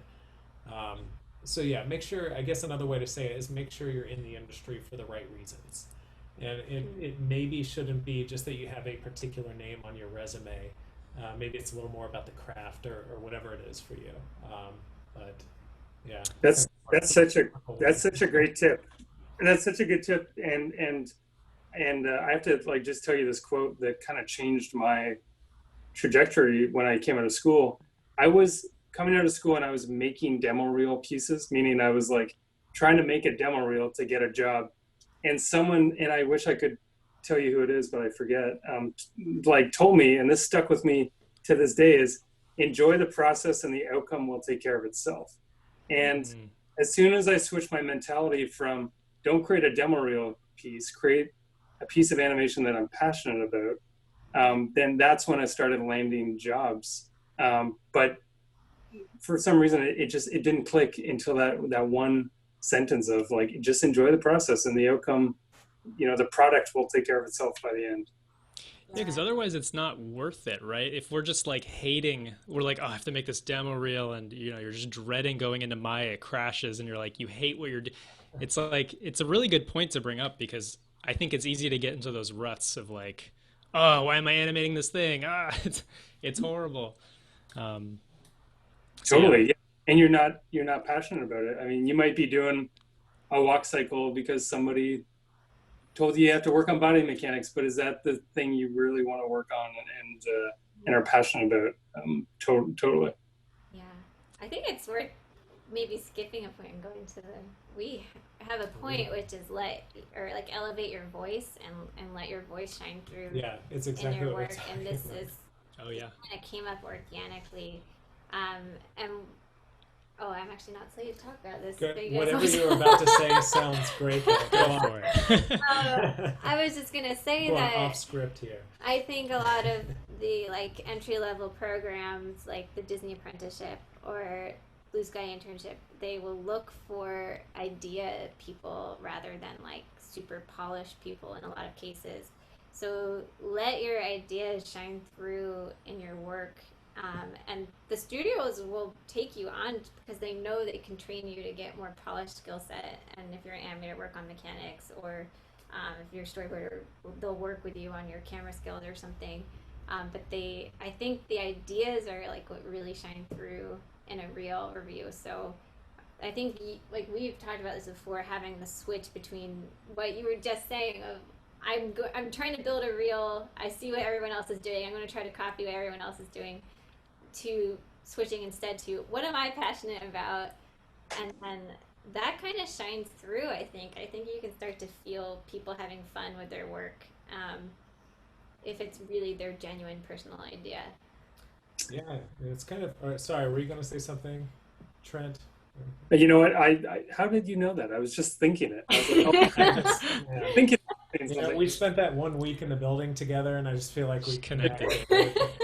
Well, you know, I was just gonna add, and Katie, I hope you don't mind me saying, but like that's why I brought up Katie's reel at the beginning, because she had ideas that shine through, and it wasn't that her CG animation wasn't polished or anything like that. It was just she had less experience with that, but it didn't matter because the ideas outweighed everything. And to be honest, we saw reels in that, you know, we get like 700-800 reel submissions in those training programs, and we saw reels that were very polished animation, and we chose Katie because of her ideas. And like that's a prime example of like it can just like tip the scale, that they want to hire you for the ideas, and then we can teach the polish, or you get more experience in CG, and then you get there on your own time. So thank you, Ben, for predicting. Turning red from that praise and the alcohol. Also, we're listening more and more. Our AC is right here, and if we turn it on, it sounds like a generator for like a New York City building. If anyone else has the Asian glow, shout it out. That's right. I think that's a good thing to bring up too, the ideas over the draft, like craftsmanship or skill level. Because even in biz dev or even in character design, like I think a lot of times when we're looking at portfolios, a lot of it is about the ideas. You know, it's not necessarily how well you draw. I mean, you can have someone who's an incredible draftsman, but all of the content that they present in their portfolio is maybe a little maybe a little cold, maybe a little bit like lacks of a storytelling bit, but you know, like applicants that have the ideas that are fun, funny, and personal, that stuff always kind of sticks out in everyone's mind. You know, they may not be the best draftsmen in the world, but you can tell their ideas are funny, their ideas are personal, and that sort of notion like spans like animation, biz dev, character design, story even too. I always encourage even I've taken on some story feedback reviews, and I'm not a story artist like professionally, but I always encourage like telling personal stories. You know, like I always tell Trent, I'm like, you know, there was a story artist in our training group that you know, one of his portfolio one of his portfolio pieces was Trent knows what I'm going to say, but one of his portfolio pieces was his name is Carlos Romero, and he put together a short series of storyboard things of like the 100 ways that I almost died, and he sort of like told a short story of just kind of like the many ways he almost died. And so that's super personal, it's super cultural, it's super funny, that you can look at it that way. And so, you know, kind of with everything of your animation demo reel, biz dev, portfolio, story portfolio, I mean, just getting those personal experiences, those are so funny. They're so fresh.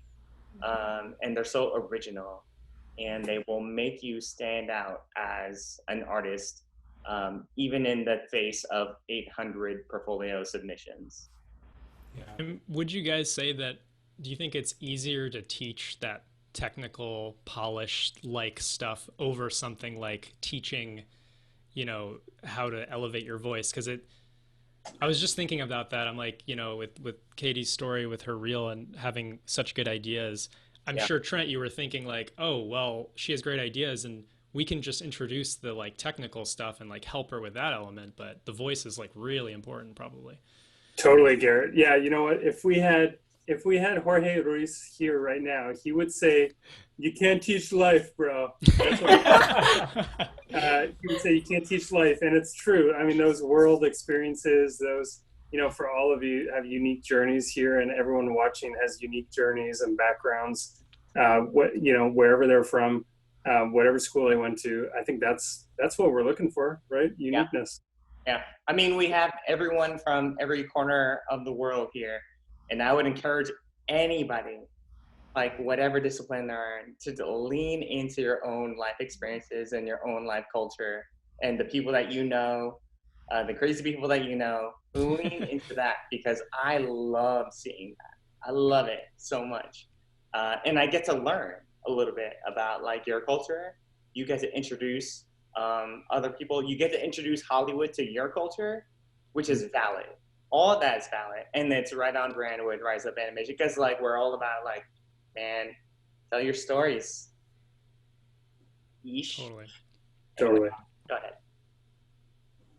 I'm going to talk a little bit about, so yeah, it again goes beautifully with all of this. And I think there's a way to, I think sometimes it can feel a little confusing if you only hear that, like, you know, okay, what's unique to you? Do that. And and that's amazing. And it's great to start from that. But I think there's a way you can kind of balance the objective, checking your boxes while also bringing your personal spin to it. In Animator's Reel, I've talked about before is Marat's. Or Marat, I'm probably saying his name wrong. I should have actually learned it since this is like the third time I've heard it. You Brent, got did you say it. it? Right. Okay, yeah. So he's at Pixar now. He was at Disney for a while, but his reel, you can literally go through and like check all the boxes. He's a character animator, and his reel that got him into the apprentice program or his first job at Disney was like, okay, here's a really physical piece. Here's a nice subtle acting piece. Here's a really goofy thing that is totally just his sense of humor and his, you know, and it really nicely balanced. Like, okay, you can do something that's very you while still hitting these kind of objective things. And I'm also reminded of my good friend, and I feel like I bring him up like on almost every podcast what we do, but my buddy Tarun Locke, who's at Pixar right now, and he is an incredible animator. I think he's like the like quintessential Pixar animator there. He's an awesome guy. But and he was someone, this harkens back to kind of some of the stuff we talked about before, but he had a little bit of trouble getting some of like the top internships and stuff when he was graduating from school for whatever reason. Things just weren't really landing for him. But then he got this great opportunity at Sony, and he did incredible there. He worked on Spider-Verse, and then got hired at Pixar, and he's staff there now and is doing awesome work. And then I encourage anyone to check out his Instagram and stuff, and you'll see it's like perfectly exemplifies all of this. He has like great animation, great mechanics and stuff, but then lately he's been doing these fantastic animations where he went to school in India, and he has these great little like day in the life, beautiful little vignettes of like So simple well done. stuff from India, and you can totally tell more so than anything else. I'm like, okay, I'm seeing this through Tarun's eyes, and it's this beautiful, nothing crazy is going on, but it's beautifully well observed, and it's seeing these little moments of his life in India, you know, and it just has so much of his voice in it. I think that's what we're talking about. You can kind of balance both worlds where, you know, you're still making sure you have the objective skills that a company needs for something while injecting your personality into it. It's a very long-winded way of saying it. Yeah. It's fantastic. That's great. Yeah. You know, that reminded me, just because, you know, Ben, you kind of outlined that perfect demo reel that Marat had. there's all sorts of demo reels out there. Like I remember, and I wish I knew who this was, but there's an animator that got hired at Pixar that had a 15-second dialogue shot, and that's it. And it was on twos. It wasn't polished. It was like stepped, and they got hired because it was just great acting, and I think it was a personal performance. So there's just like the range of demo reels out there, and I'm sure all of us did this, but go to the credits of the movies that you love, find the names, and look up their demo reels, because chances are they're on Vimeo or YouTube or Instagram, and kind of like get a sense of how these folks get into the industry.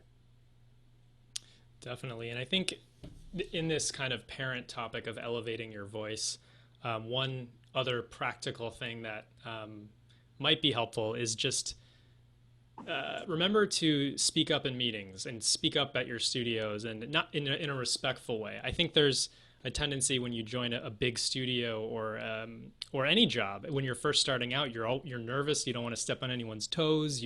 Of course you want to be respectful, but I do think elevate your voice in that sense too, of like being a part of the studio and saying your opinion and giving feedback to other people, to other artists, and try to be helpful in that sense. I know it's a little bit of a minor thing of what we're talking about, but we wrote it down here, and I think it's useful. That's great. No, that's great. That's great. Relevant too for like casting. Like maybe there's a shot or a storyboard sequence that really speaks to you in the movie, and you have some sort of personal life experience that like super relates to it. And you can totally say to the supervisor on that sequence or the heads, like, hey, like this, I like would die to work on this. Please, like this is why it's relevant to me. And that's another way of showing like this is how my voice can be represented, and this is kind of what I bring to the department once you're in the job. Yeah. I did that too, Katie. Like I did that too of like on Frozen, like that. Do you want to build snowman stuff? Like at some point they got rid of the song because they thought it was too sad, and then there was a huge uprising of people that are like, you can't get rid of this song. I mean, it's a classical Disney song. And so I remember like exactly what you were saying, Katie, of being respectful, but just kind of like emailing people of just kind of like, guys, you can't get rid of this song, to the upper brass, like can't believe. And she's probably like, who is this? And then like my animation supervisors like Becky and Hiram and everybody else, I was just like, guys, they can't get rid of this song. They have to bring this song back, you know? And it was just kind of like that passion that I was like, dude, this song would be fantastic. And so they casted me shots in that sequence. So just kind of like, just kind of, I think it's a great idea that of what you said, of just kind of like, if you feel passionate about something, but don't be afraid to be respectful, but just kind of email people and just say, I would love to do this. And they love to hear it. I mean, because they don't hear it all the time. They just don't. But it shows you care too. Like you really care about the project, and you it shows you care about the project, Garrett, and it's not just you're thinking about it all the time. For better or for worse. Yeah, for better or for worse. But I mean, like, and then when they start casting, they'll be like, oh yeah, Garrett was super passionate. He wrote me an email. Yeah. Garrett's insane. He can't do the shot. Ask him on that shot. Bobby, I got to tell a side story about that, because Bobby, posted that work on Vimeo eventually, and it's these great shots of like little Anna. She's 8 years old and she's knocking on the door. So Bobby posted it to Vimeo, and he posted his reference too. And one of the comments just said like, oh, I didn't know Anna was like this big buff dude. Because all of a sudden Bobby's like all cute and he's like knocking on it. Oh my gosh. Yeah, I hope it's still up there so you can all go find it. I remember seeing that. Yeah, when we were in school. For sure. Super. When you were in school? Oh. Oh my. You just made Bobby feel old. Oh. Mic drop. high school, right? Yeah, sorry. Woo! Elementary school. Woo! Woo! Man, Yeah. wow. Yeah, Yes. I thought we were in the same generation. And then you, and then I'm then, 12 years old. So. Yeah. Well done. Well done. One more point we wanted to cover. Are we okay on time? I know. No, I mean it's up to you guys. I stated Okay. I thought we were gonna take like an hour, and we're going Nope. on 2. So. Go for it. But we are totally Hit it. Okay. Well, we actually, again, kind of started touching upon it. The last point we wanted to talk about is the importance of taking care of yourself and your mental health and also your family and putting that first. And we started talking about this a bit because living your life can shine through in your work and help you bring more personality and more uniqueness to your work.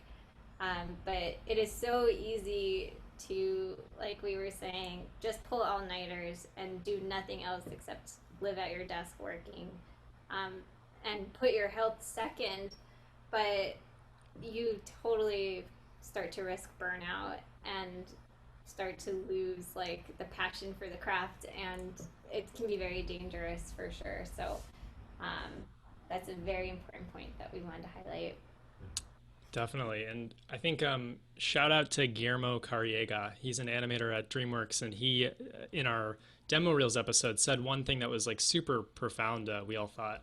And it was just, don't let your self-worth be dependent on the status of your shot.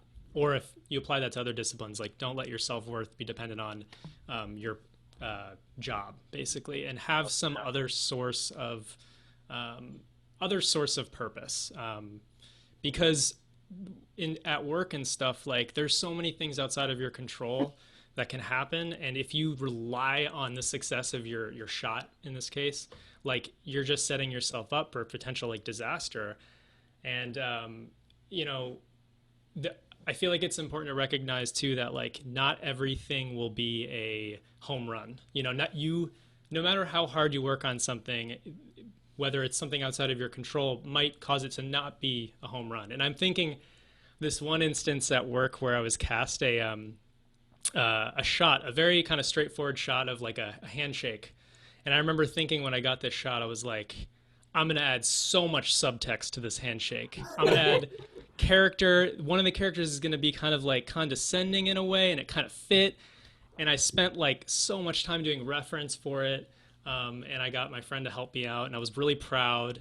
And thankfully, I only showed the reference in dailies, but I showed the reference in dailies, and like every decision I made about this handshake was wrong, down to the point of the hand that they were shaking. Like literally, it was the incorrect hand. I was using the left hand, and they're like, use the right hand.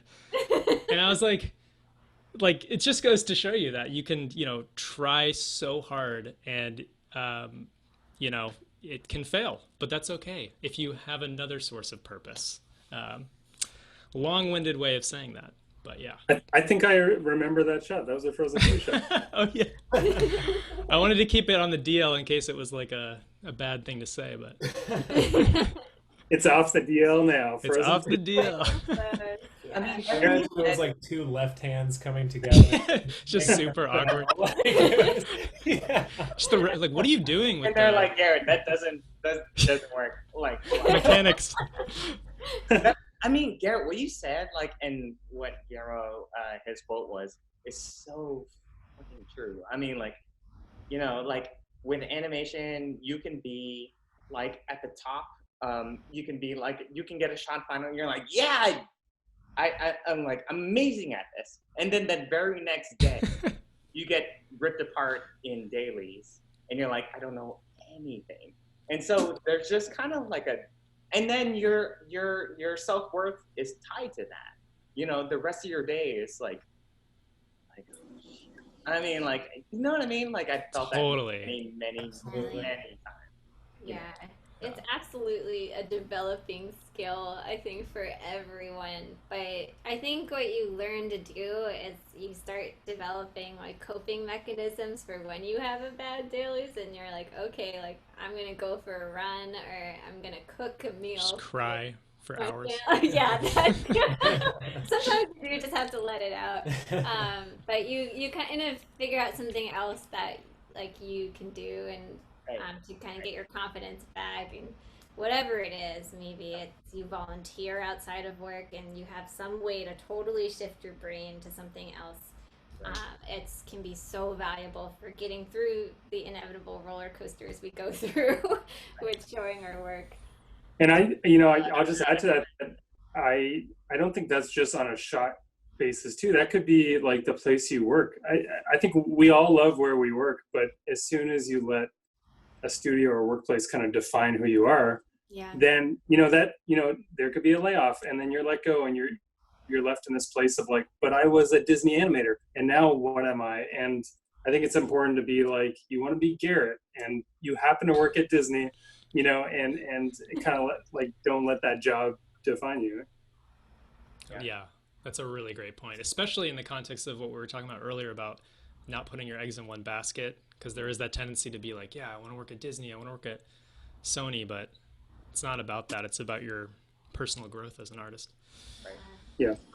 One like mini, I guess, coping mechanism I have is to think about trying to be as kind to myself as I would be to my friend. If, like, say my friend had a bad day, you say all the right things to your friend. You're like, hey, like, it wasn't as bad as you thought it was. Like, it's pretty small, no, it's not that big a deal. Or like, hey, like, this happens all the time, and it's not, like, not a big deal. It's so much easier to comfort your friend than it is yourself. So you have to kind of take your brain outside of, or just take yourself outside of your mind and just think a little bit more objectively about the situation to deal with the anxiety that comes through. No, Katie, I love that. That's great. Me too. It's so hard. But yeah, I love that. I love that. Totally.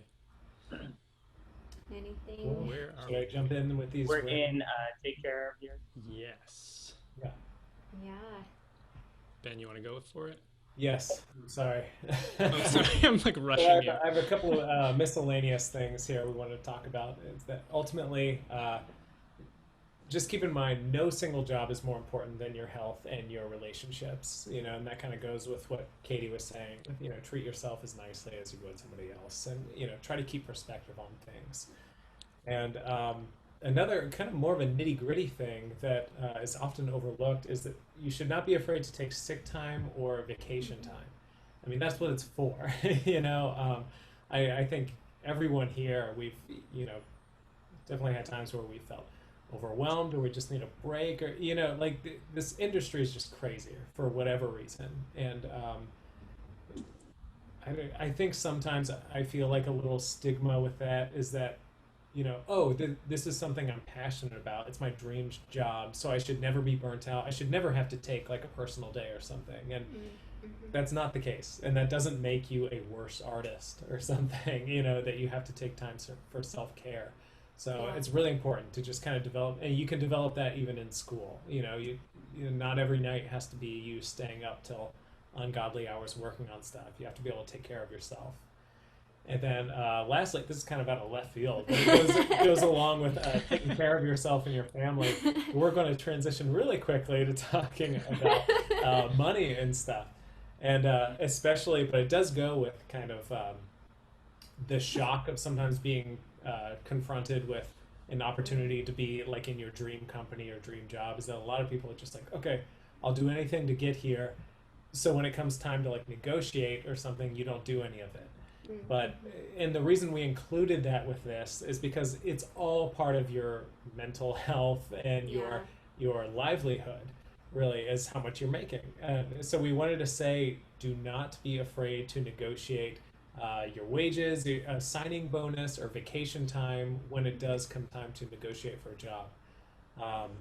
Especially if it's one of your dream companies, we know there's definitely this big fear of like, okay, I don't want to make them mad, so I'm just going to accept anything they say, or I don't want to fight too much. But it does all come back to, you have to take care of yourself, and that makes you a better artist in the long run. So look out for yourself. And I know this one might feel kind of random and plopped in here, but we did feel strongly that it all relates, and it's all about, you can be a team player and a great co-worker and also prioritize your own happiness and health. And in fact, doing that second thing makes you a better, team player and coworker in the long run. So that's something that kind of gets glossed over a lot, I think, when we're talking about, working hard and achieving your goals. But it's incredibly important because ultimately without that, it's unsustainable.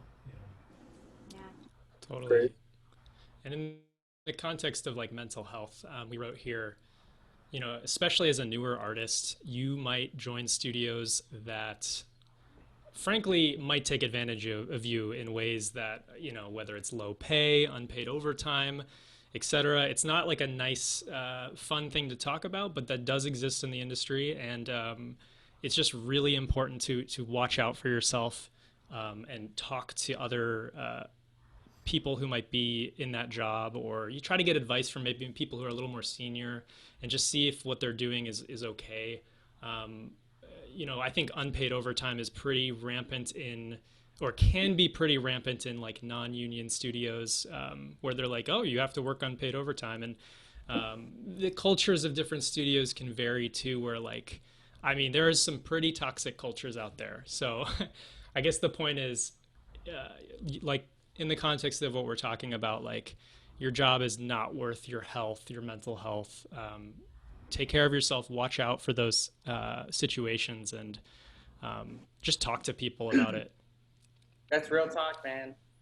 Real talk. Real talk, man.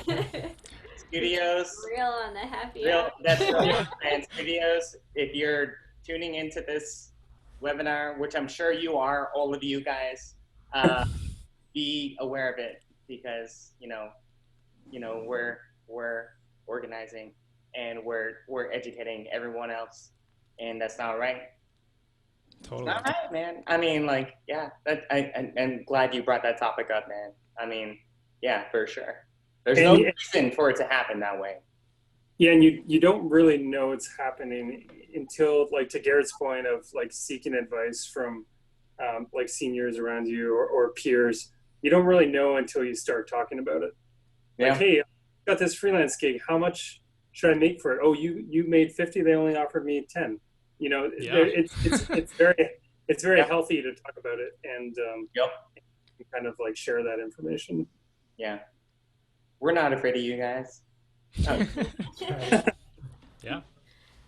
that's great, man. To wrap this whole point of taking care of yourself, and this has been brought up again, but the biggest last sentence we would say is you need to live life to animate life or storyboard life or do anything in this industry. Like, we are all constantly drawing upon our personal experiences.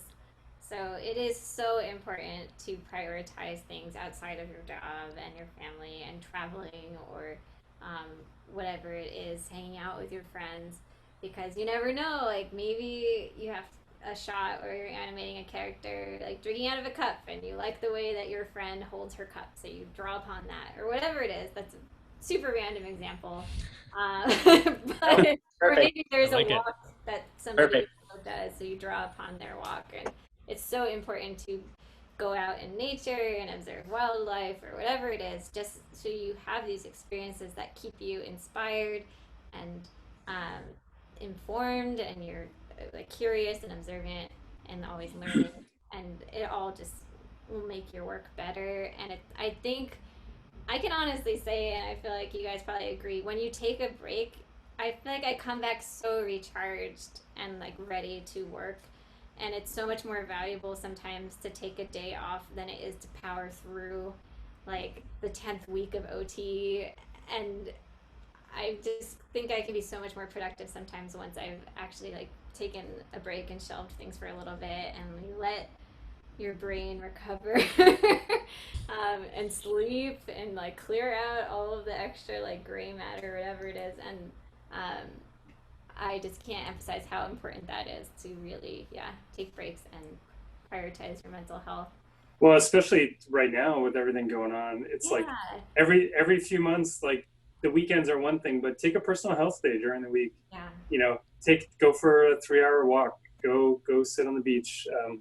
Don't think about animation. Right. I did that today. I slept all day and ordered Shake Shack. Yeah. Nice. I just had my puppy in my lap the whole day. That's all I did. And then I woke up for this panel. We're so sorry. So You didn't want to chat with us tonight, so you were like, okay, I have to do a little self-care before this. I'm not going to get through this. Dude, the weeks are so crazy. I crash on the weekends. Yeah. Like crazy. And I just do nothing. But anyway, yeah. But what everybody said of just kind of like, work hard, take a day off just to do nothing. That was my day today. It was awesome. Legit. So when I text you and I was like, hey, Bobby, you want to hang out? And you're like, no, I can't. You were actually just like chilling with a milkshake and a hamburger. Man. Cheat day, man. Cheat This day. is how I do it. Like a motherfucker. Oh my god, that reminds me. We bumped into you at the supermarket when I took a mental health day, and I was like, ooh, maybe this is not a good thing. But I think I called in sick that day too. I feel like I saw you and we're like, It was like I didn't see you. Yeah. Don't tell anyone. We're good. You guys each independently reported each other to HR. That's Just right. like, I think Trent's on taking a sick day. Yeah. But yeah, everyone, it's totally that's great normal to advice. take a mental health Just day. take a day. Take a day. Yeah. Yeah. Take a day. Totally normal. Don't draw. Don't animate. Don't do anything. Just binge reality shows on Netflix. Just Yeah. get day drunk and just order pizza. Yeah. Happy hour. 100%. I love hearing that so much. Yes. Nice. Anyway, yeah. You're almost there? We're almost there. Yeah, I think that kind of wraps up what we wanted to talk about. Yeah. Oh, really? Yeah. We had like extra content if we ran out of Okay. content, but we definitely did. Oh, okay. If you guys got extra content, by all means. Well, and one thing I'll just throw to the group because, obviously we love our animation happy hour folks. We love talking with you. This has been super fun. I love your like the answers and the well thought out answers. And then I'm watching the comments and they're saying like, wow, everyone's so relatable and you're dropping gems. And I would love this to become a regular thing. And maybe we can encourage everyone in the chat to, put your questions on the Instagram. And we'd love to have you all back and just kind of like dive deeper into everything you're talking about. Because heck, I'd love to have you on here every couple months. Do you guys have a hard out? Oh no. No, fine. we're good. Yeah. Really. Trent, do you have the Q&A pulled up? Let me turn on the light. It's like I do. That first one. I'll And you know what? Sorry, Bobby. Just before we get started, I do have a hard out because I'm jumping onto a family Zoom call. Well, So I would love to stay, but I do have a hard out at 8, which is already a little past. So okay. You need help now? I encourage you if you guys want to keep going, please do. And I just want to say like thank you. It's nice to see all you guys, and it's been such a fun. It's fun for me just to learn more about all of you and hear your backstory and your tips are just so bang on. So thank you. Thank you. Likewise, it's been so lovely, and speaking for myself, but I think for all of us, it's we have looked up to you guys for a long time, and so it's really a pleasure for us to come here and be able to chat with you guys too. So. It's our pleasure, and and I forgot to mention this, that I clicked the participants. There's 600 people here, and just you're helping so many people by doing this. So thank you.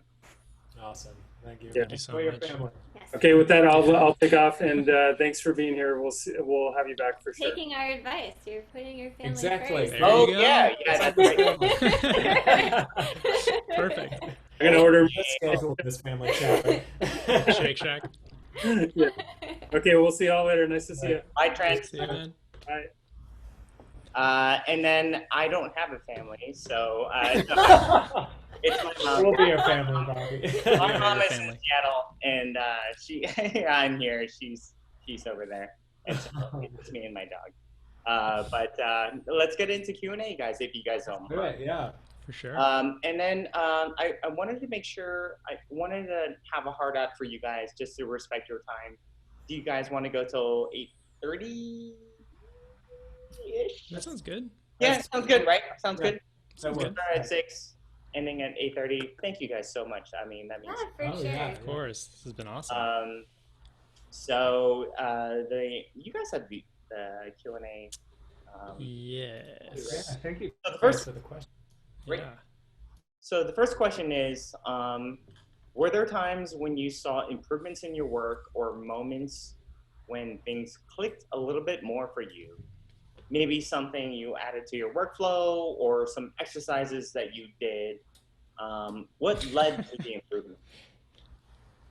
Like, this is the question that I was thinking earlier today was, what is the difference between a demo reel that you submitted that got rejected versus a demo reel that you submitted that got approved or brought into the fold? What were the differences between those two aspects of your work? Good question. I have a really quick thing, if it's cool Yeah, if I jump please. really quick. Yep.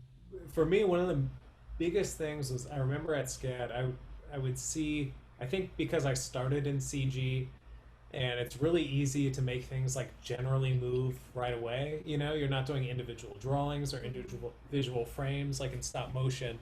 It's like you can set a key here, and 20 frames later, you set a key here, and it's moving between them. And you're like, hey, I'm getting close. That's man. it. Any award. So one of the biggest things for me was I finally had I had a professor named Scott Wright who was a former DreamWorks animator. Yeah, I know his name. Yeah. Oh yeah, awesome. So Yeah. he started, and he was brutally honest, which is like totally what I needed at the time. But he started framing through my work, and I had a shot that I was like really proud of this character, like kind of coming up to a ledge and then being like, oh, almost falling off and coming back. And he started framing through That it. sounds really intriguing.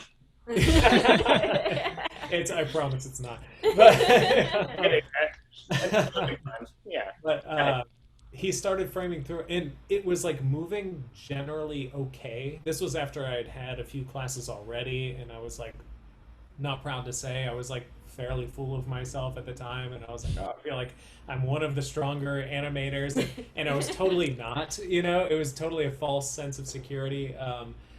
But he started framing through it, and he was like, okay, it's moving decently well, but I would never hire you.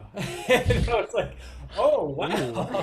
And he said, because he was going through, and he said, you have to think of your animation as a series of images.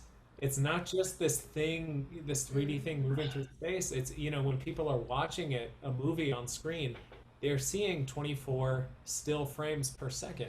Yep. So you have to be thinking of your poses in that regard, and really go through. And yes, it does matter if you're losing the pupils of the eyes for like 3 frames here and there, which sounds ridiculous. But at the time, I was like, but it's in motion. You can't really see it. And it sounds like such a basic thing, but just as simple as I just wasn't taking time to craft individual frames at all. And that was a huge jumping off, you know, a huge growth moment for me. And then actually the next summer is when I interned at LAIKA, and there it is literally crafting every frame, because they're, you know, posing the entire character for every individual frame, and then it creates movement. Whereas in CG, maybe it's a little more movement based, and then you know, nail down to the nitty gritty of thinking about individual frames. But that was a big thing for me, where I was like, okay, it can't just generally be okay. Every frame has to really be crafted. And it may sound like a basic thing, but at least for me, that was a huge mental jump for me. Yeah, definitely. For me, I think the biggest leap I saw in the quality of my work for both stop motion and CG was just using reference. And I know not everybody uses reference, but for me it was huge just to start realizing how much everything is moving and everything is related. And just I learned so much about body mechanics studying reference. And you don't rotoscope it, like you put it somewhere and you're interpreting it onto your character, but you are tracking things like what's happening in the negative space of the arm when you're closing, and how much is my chest rotating related to my head, and what arc is my nose following, and just everything you could possibly analyze, you start to learn when you study reference. And it's, I remember when we were coming up in school, it felt like you were cheating, but it's really not. It's really like a starting point which you can build off on and then push and make it better. And it helps eliminate a lot of the guesswork for me. Yep. And I and it's a developing skill where you start to figure out how you can break out from your reference and change it when it's not exactly perfect. And but that, I saw huge leaps once I started to study that a lot more. Yeah. Those are really great. I think I was thinking like what was kind of a breakthrough moment for me as you guys were talking. And I think for me, it was taking a class at Anim School with Tony Bonilla, who now is at Disney, we get to work with. And it was a body acting class. And he said, like, okay, we're going to do this body acting exercise, come up with 10 scenarios, and then we'll pick the best one.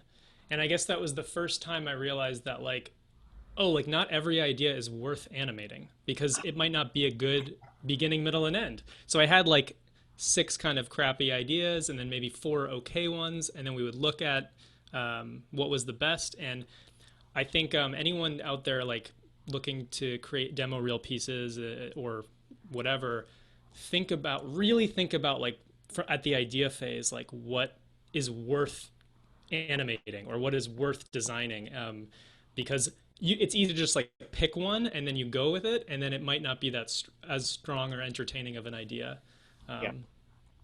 So yeah. That's great. Yeah, that's awesome. I mean, I remember when I was at Blue Sky, Jeff Gabor, he's still there, but he like shot all that video reference, to your point, Katie, and he would do all the due diligence. He would shoot like 50 takes per shot and then splice them together in Adobe Premiere or something like that. Like Jeff, if you're hearing this, but the point is he worked the hardest, and therefore he was the best animator in the studio. But he worked the hardest. He worked tirelessly. It was crazy. It was nuts. He worked harder than everybody. And that's why he's the best one over there. He's so good. No offense, Nick Bruno. You're good too. You don't care. You're a director now. You're going to get some angry emails. So anonymous attendee says, I am 21 and didn't attend animation college. I really want to be one, but due to lack of school education, I don't know if I can. Also, I don't know what to do and how should I prepare myself? Are there any classes? That's the biggest question I've ever asked in my life. But I think I could probably say and kick it off to everybody is anonymous attendee. I think sort of researching the different disciplines in animation would be number one. Something that kind of figuring out like what sort of aspect of animation you would want to get into, whether it's like visual development, which is kind of drawing and painting and coming up with ideas for the story, or whether it's animating the characters, bringing them to life, or whether it's lighting the characters at the end to sort of construct a final image that people see on the screen at the end. So I think, what do you guys think? That's I was going to jump in and say, this is kind of, we haven't announced this, but our next episode is all about the pipeline. And it's basically, we're covering the feature pipeline and like what jobs there are. So it's almost like an introductory thing where you can listen to it and see like what might be of interest to you. So Sure. Stay tuned for that. Yeah. Plug, shameless. Right. No, that's not shameless at all. That's not shameless at all. That's super helpful. I forgot to mention storyboarding, which is huge, and writing and everything else. But Garrett, I don't think that's shameless at all. I think that's going to help so many people. Just to kind of, we have, as you guys know, we have a lot of people in animation, Rise Up Animation, that just sign up for industry advice. And they just kind of want to know, I love this industry, I love animation, I just need some direction. Mm-hmm. So it's fantastic, man. That's great. That's great totally. Doing that. Yeah, and looking at the disciplines, like, we plug this video all the time. There's like an amazing DreamWorks pipeline video with the penguins of Madagascar where they guide you through each part of the pipeline, so you can kind of get exposure to what it would look like visually. On our website, we actually have a resources tab where we list a lot of example portfolios for people that have these jobs, and you can kind of get a feel for the different disciplines that way, and also feel for the bar of where you need to be to get a job in that discipline. So you can head there. I think our website's animationhappyhour.com/ I guess that would be /resources. Anyway, I can't remember exactly, but check it out because I think that would be super informative. And in terms of like the school side of it, we can tell you, like, it's never too late. Like, Ben and I went through a whole undergrad and didn't study animation, and then went back to school for it. If you didn't get a college degree, you don't have to go to graduate school for animation. There are plenty of wonderful online school options. There's a lot for animation. Like, I think there's some for modeling and lighting. And then I'm pretty sure there's also like schools in for Viz Dev and like character design. Oh, yeah. So there are online classes that you can take, and that might be a good place to start. It's cheaper than signing up for a college program or a graduate program, and you can try something with one class for 6 to 12 weeks and see if you like it, and then go from there. Right. Yeah. Sorry, go ahead, Ben. Yeah, agreed. Sorry. I was gonna say, sorry. This next question from Michael Myatt is for Katie. How did your parents take the news when you decided to switch from pre-med to animation? Oh my gosh. Personal question. That's great. I wonder if my dad's still here. I can tell this story. What's his name? David Lowe, Dr. Lowe. It's late on the Dr. David Lowe. Thank you. Thank you. And my mom might be here too. I invited her, Kelly White, Dr. White. Kelly White. And so, they're the best. Sorry. This is a great question because maybe you guys have parents that like don't understand what this industry is and just have this idea of like the starving artist, and is that what you're going into? For me, my parents were very supportive, fortunately. They were fully aware of how tough it is to go into medicine, and they didn't exactly wish that lifestyle upon me and like going through residency. And then they also, both of my parents have an artistic side. My dad does medical illustration, and my mom writes a lot of poetry. So they actually were, they like subtly encouraged me to go into art in certain ways. Like when I was a kid, I wrote a lot of stories and illustrated my own stories, and my mom was always encouraging me to do that. And actually, when I graduated from college, my mom, as my gift, like gave me a binder of all the stories I ever wrote. So, like, they definitely, I'm lucky that they were super encouraging. And they definitely like voiced some reservations of like, so how do you go into that, and can you make money doing that, and all coming from a very good place of concern and for my well-being. But luckily they were supportive, and I think you can kind of I guess cushion that reveal if you're switching by like doing your due diligence with research and saying, hey, like I looked it up, here are the schools I can go to learn this, it might cost this much, or here's like the earning potential of this job, and people can have a stable job doing this. So if you're worried about your parents being receptive, like you can do your research that way, and help your parents along the journey as well. And maybe they can also sit in on these talks that Rise Up's doing to start getting exposure themselves to what artists are like in the industry, and is it stable and all of that. So yeah, luckily my parents were wonderful and very supportive. Awesome. And did you go through the same thing for your family? Similar, yeah. My same thing. I think I would hazard to say most parents, it comes from a place of love, right? Where they want to make sure you're going into something where you'll be secure and well taken care of. And so for my dad, I remember it was a little bit of an adjustment period. And I certainly didn't help because I was totally the angsty, like, you just don't get it, Dad. Like, I'm fine. I want to see angsty Ben. Yeah, that's right.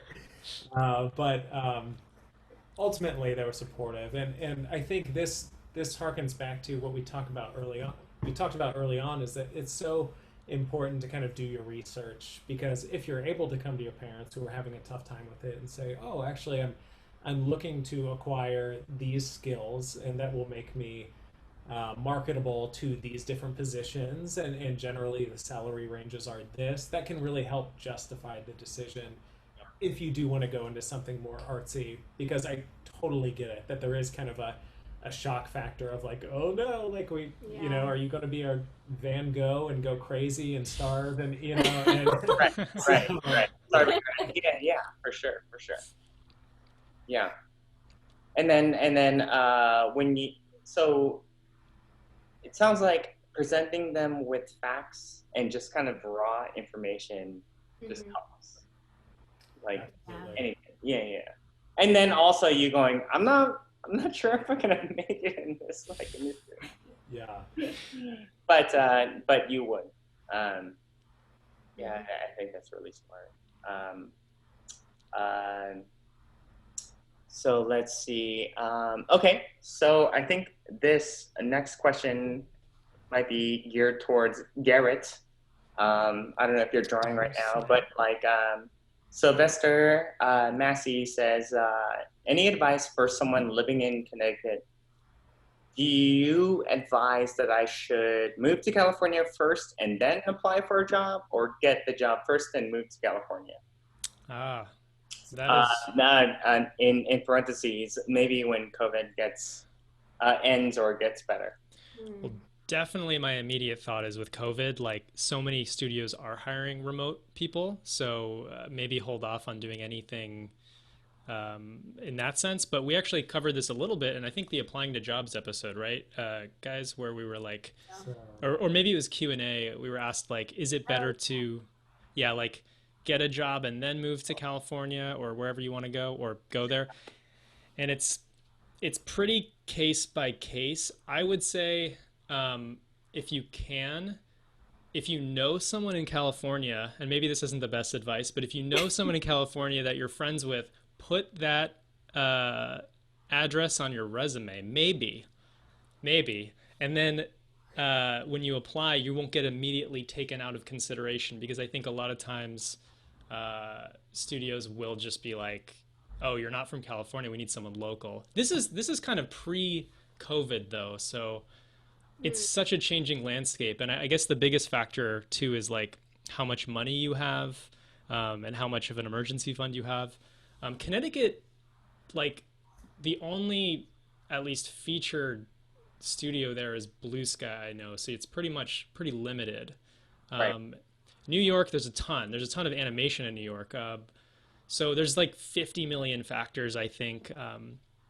But I don't know do you guys have anything to add to that in terms of whether it's good to put that on the resume, or do you think? That's tricky. I don't know if it's good to like not put your real address. Maybe if it's I shouldn't have said that.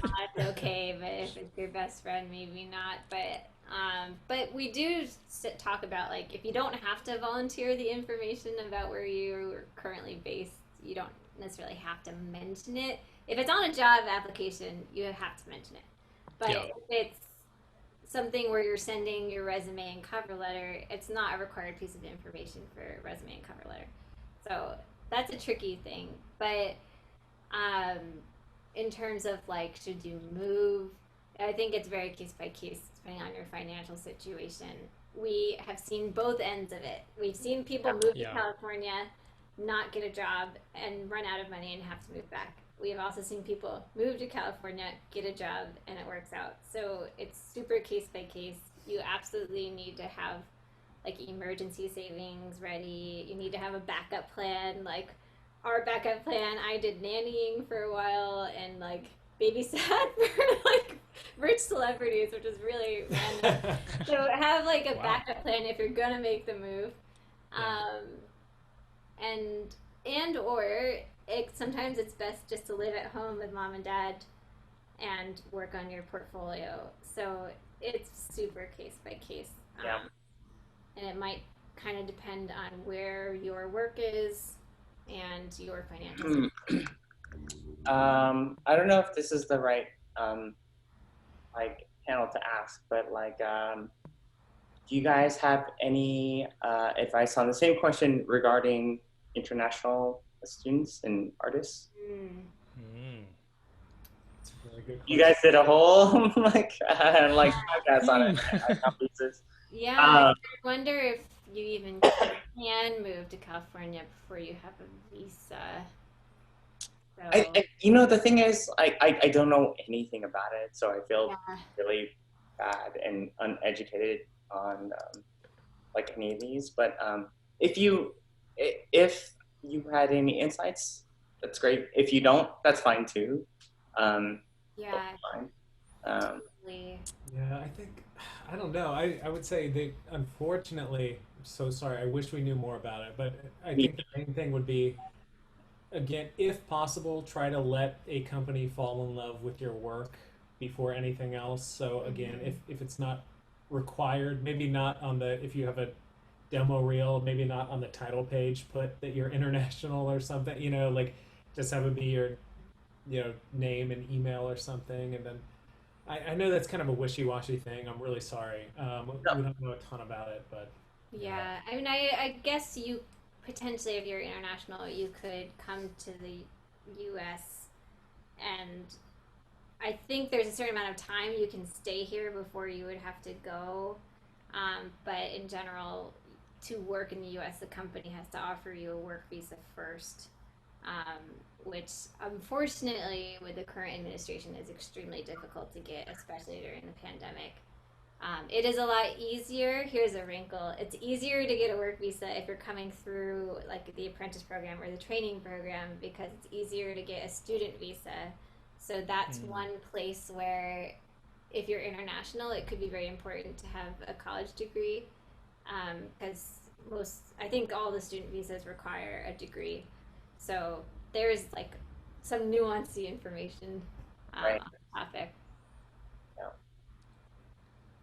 Sorry, Tough one. gross.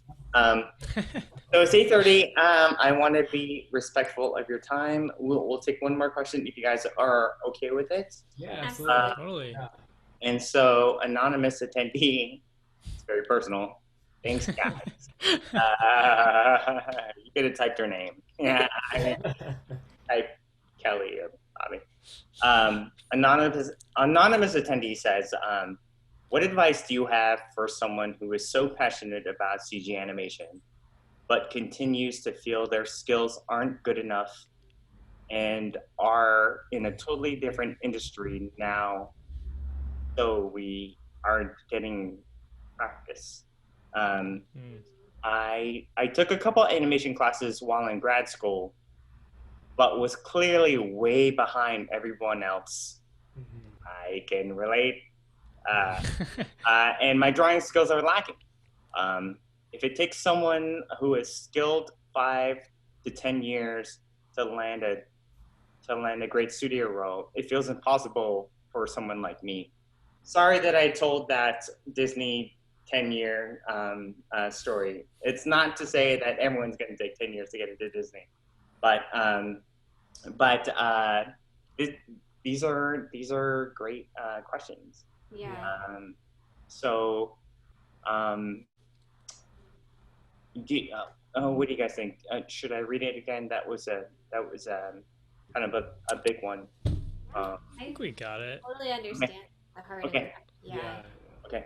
I was gonna say we kind of had a question similar to this in the Q&A as well, and just working on your portfolio while you're doing a job that's unrelated is the hardest thing, and I can sympathize with that so much. And like I think that what I said in the episode too is like I don't even have good advice because there's no like secret way to just like get better faster.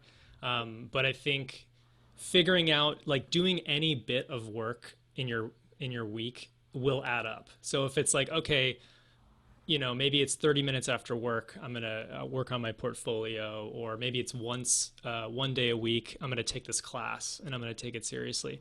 But it's hard. You need a lot of I need like moral support in those times where like I'm like chatting with friends and getting, you know, because you can burn out if you're working like 40 to 45 hours on another job and then working on animation. It's hard. So that is my response is it's really hard. And I don't know if you guys have other like Yeah. tidbits about that.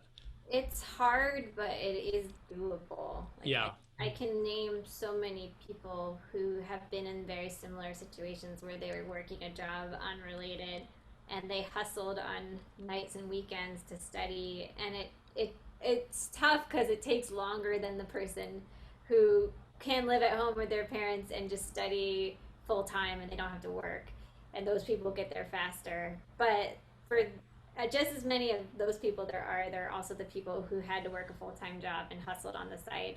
So it can be done. It's harder, and it's tough, but it can be done. And I mean, I kind of went through a little bit of that. Like when I was working as a PA, I was sort of fiddling with CG on the side and trying to study it kind of on my own and through Ben, and like was kind of tinkering with a short film I was working on. And I would take sick days to work on it and like use my time off to work on it when I just to feel like I was still being creatively fulfilled and progressing. And it's tough, yeah, because you always feel like, oh, like if I could focus on this, I would get better faster. But we do have to pay the bills, and you do have to work, so it's tough, but it's doable. Yeah. Yeah, I think that's perfectly said. And I would say just take heart that one of the most surprising things for me has been, since being in the industry, is how many people there are who come from backgrounds like that. You know, Yeah. there are, of course, people who knew they wanted to be, you know, a viz dev artist at 4 years old and just went on that path, but there's just as many, if not more, who had more of a circuitous route. And I think, like Katie said, I think the biggest favor you can do yourself is just not to sugarcoat it to yourself and say, you know what, this will kind of suck here and there. Like I'm going to come home from a long day of work and might not look forward to opening up my or whatever, you know, working on this painting. But if you have the passion and drive, there's nothing stopping you. And any tiny little step you take is better than doing nothing, right? Totally. I love that. I love that. Yeah. Ben, that's fantastic, dude. Oh, I mean, I just had like a perfect. system update thing jump up. There we go. Yeah. Yeah, totally. Ben, that's perfect. I mean, just like any little step that you can take is better than nothing, right? Yeah, that's perfect. Yeah. And on the sort of to end on a positive note, like I love my job. I really love what I do, and the hard work and like all of the sleepless nights and tears, blood, sweat, and tears, honestly. Like there are times where I like cut myself making a puppet and sweat under the lights and stuff, but all of that like was worth it.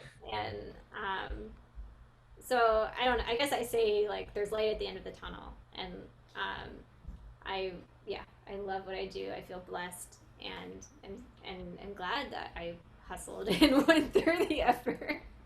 I sort of realized that from the questions I was asking panelists in the past. I just keep asking what were the challenges, but I think what I can do more of is like, what is the most gratifying thing that you've experienced so far?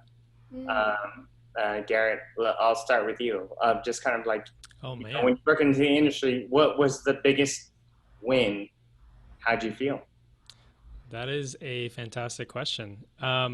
This is weird. What immediately came up to me is when I was a TA at DreamWorks, I was like super hungry to get a shot or crowd cycle, and they finally threw me a bone and gave me a crowd cycle on Larrikins, Oh my and it God, was that's crazy. That's yeah. great. Yeah, I was like very cringy in my requests. I remember I looked back on the emails to Pierre, actually Pierre Perifel, who we mentioned, and I was Yeah. like, "Hey, can I like animate the opening shot of the movie? Because I'm like doing so well." And he was like, "No, but that's cute. Keep asking." I'm not even kidding. But they ended up giving me a crowd cycle, and it was of these toads in this concert. And I remember they propagated. It was like all me, and they propagated the cycle and showed Tim Minchin, the director. And I remember how happy Tim Minchin was to see the toads, and he had like a laser pointer and he pointed at like specific things that I animated, and he was like, "Oh my God, that one's like doing the stupidest jump thing. I love it." And like all these little things I added, and I felt like such joy. It On was top just of the world, man. on top of the world. It was the coolest. It was the coolest feeling. So yeah, that just stood out to me. I don't That's know why. awesome, man. That's awesome. That little stuff, man. Yeah. Yeah. I love it. Love it. Katie, Ben, what do you think? I'm cool. I'm happy to. Sure. I think one of the biggest things for me was, so there were a bunch of little or big things that I could choose from, but one of the most profound things I think was I had just started at DreamWorks, and obviously getting DreamWorks was like a huge thing. It was my first feature film gig, and but then when I was in there, I remember I was showing one of the first shots I animated was just this really simple shot of like a baby dragging, like getting scared and running away, and it was like 50 frames or something. But I was like freaking out, so nervous, and I had just before I started there, I had spent like multiple sleepless nights. Like I watched How to Train Your Dragon 2, and it totally I watched it to like inspire me, and it totally backfired because I was like, oh my God, everything in here is better than anything I've ever done. Like I can't, and then but so I was working on that shot, and it came time to show it, and the person who was going to, it wasn't even to the director, it was to my supervisor, and the supervisor was Dane Stodner, who was the lead on Toothless for How to Train Your Dragon 2 and 3, and I was just terrified. And he came over, and he was like, "Hey man, how's it going?" He was super nice, and he was like, "All right, yeah, I think you could just change this, this, and this, but it's great, and I really like it, and I think you're doing a good job." And just like this harkens back to what I talked about before, where I put feature film animators or anybody working at like one of the big studios on such a pedestal, and I thought I was going to be like ripped apart and ridiculed, and that's when I was going to be exposed. And that was just such a profound moment of, oh my gosh, these are people here, and they're nice, and they're not rooting against you, and I don't say that to say, I know there are some toxic job environments out there, and I don't want to take away from that, but I can speak from experience at some of the bigger studios that everybody's just a normal person, and there's nothing I have found more inspiring than that. That the top people at these big studios are totally normal people that just put in the work to get there. Yep. And there's no difference. They were not ordained at birth or anything to be like these titans. They're average Joes, and it seemed like such a stupid small thing, and he probably doesn't even remember that critique, but just the fact that he was so personable and kind meant everything to me. So That's awesome. I mean, that's Gosh, that's so Katie? hard. I'm trying to send us off. I have so many like neat micro moments. Like the first time I showed a shot in my apprentice program and got any kind of reaction, and just what it feels like to get a reaction from the room. Like my first dialogue in the apprentice program was with Tui, Moana's dad, and I had this it was like a comedic shot, and I got a laugh on the first view, and that just was like, okay, like I can do this. That's awesome. I don't. It's not perfect, but it got the reaction that I wanted. So that was fulfilling, and I was like so insecure in that program. I'm still like working through insecurity, but that was like a really nice win. Um, and then I'll cheat and say two things. The other one that stands out is my very first shots were like these little shots. One was an over the shoulder of Elsa, so it was literally Elsa's shoulder, and she's like singing over the balcony, um, and she's saying like these days are precious. And then I had the shot after that where she's looking at her family, like Kristoff, Anna, and Sven and Olaf, and they're just hanging out in the town.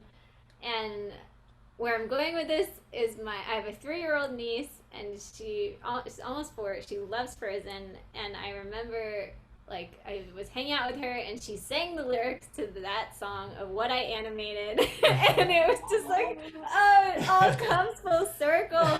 Like my little niece just sang the words that I animated, even though like you can't even see Elsa's dialogue, but it just like meant so much to me.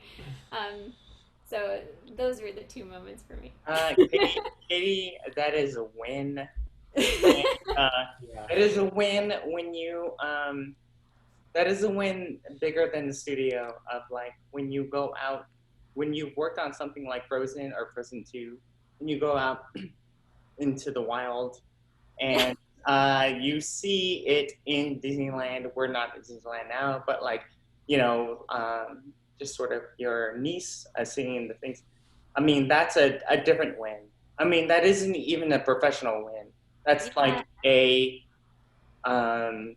that's sort of like a cultural win, like a worldwide cultural win for you to experience. And I love that. I mean, I've had those experiences too, of just kind of like, you know, you get your wins inside the studio and like everyone who's an animator is like, yeah, cool. Like when you go to Disneyland and your shot is in like a part of World of Color. Like when your shot is a part of World of Color and people are cheering at it and you're surrounded by people that aren't in animation. They're just, you know, people. You know, you're in Disneyland, and that's incredible. That's amazing, and it's almost enough to make you just sort of tear up because, like, you sort of realize the outreach that Disney has around the world, and you just animated the shot. That's it. That's all you did, but it sort of gets broadcasted around the world, and people love it, and that's the power of Disney, I think. You know, Let me flip that question to you. I want to know what yours was. Oh, the question was like, how did I feel like when I saw that stuff? Or what's like one of the biggest wins that stands out? The biggest win for me was and probably definitely the do you want to build snowman like bit, because that I think I built up to that though because I had just gotten rejected from the VizDev TalDev department. All of us got rejected, and so I went back to animation. And so I went back to animation on Frozen, and then I got a few shots that were kind of like crowd shots and that kind of stuff. And then I got casted on some young Anna and Elsa shots, and I thought they were so fun that I put myself 100% into them, and I tried to turn them around as fast as I could, you know, to make production happy. So when I did that, the initial ones, Hiram, who's there back again, he was like, man, I saw you turn those shots around pretty quick, and we're gonna give you more. And so I requested those, do you want to build a snowman shots? Because I voiced my opinion that they should be in the movie. And I said, I want to do these shots. So they gave them to me. And then when they gave them to me, Daniel Klug sorry for all of the names that you guys don't know. Daniel Clute, he kind of came up with proxies that you can work on your shots real time. And so I did all those. Do you want to build snowman shots in real time? Like I was working in game. And then I, just kind of put the face on them afterwards. But that was my highlight at Disney. I think for me, and they sort of put it on the Disney. Now I'm losing my memory. And just kind of like the everything else on Disney at Disney California Adventure. But that was cool. I mean, like such an iconic moment. Awesome. Yeah. And the fact that you fought for those to be in the movie. Yeah. And now it's Yeah. I can't even imagine. Yeah. Wow. So cool. Yeah. I mean, like I love them. But yeah. So I mean, guys, thank you. I don't know how you guys are feeling. How are you guys feeling? Good. Oh, great. It was awesome. So much fun. Yeah? Really. Yeah. Really Okay, appreciate it. do you guys want to go? And we're at 8:40. I'm so sorry, you guys. I told you we had a hard out at 8:30, but if you guys want to go till 9, I can keep reading some of the Q&A. Yeah, Totally. let's do it. Let's do Finish it off. Yeah. As the champions, where are we? Did I do this? What advice do you have for someone questioning about? Okay. Let's see. Do you guys see anything? Access and open. There's a lot of questions. Yeah.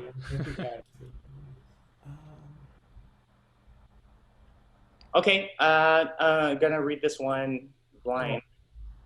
Sorry. Go ahead. Go ahead, Garrett. Oh, no. I was listening. Cameron Morris says, "Hey there." Hey there. Didn't see you. I don't know if you guys can see this, but I have a question for Katie, and that's why I brought this up. I'm a master's student at SCAD studying animation, and I'm graduating this summer. I'm contemplating taking more classes since the program flew by. Do you think real experience at a job is more worthwhile?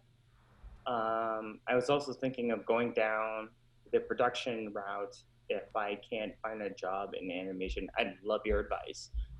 I would love to be a 3D animator, but I studied marketing in undergraduate, so I don't know how competitive I am in the field, or where I can land a job in the animation field. So thank you guys so much for putting this on, and go bees. I don't know what that means. Go bees. It's the mascot. Oh. Go bees. I thought she was advocating for bees to around the world to Colin. Anyway, sorry. A noble cause either way. So Yeah. Go bees. There's definitely not a short answer, and I'll do my best to be as quick as I can, but where I'll start off is it is case by case. It's definitely going to depend on your financial situation and how urgently you need to start paying off your student loans and paying your bills, because if you need to do that, then you do need to get a job. And for me, going into production management,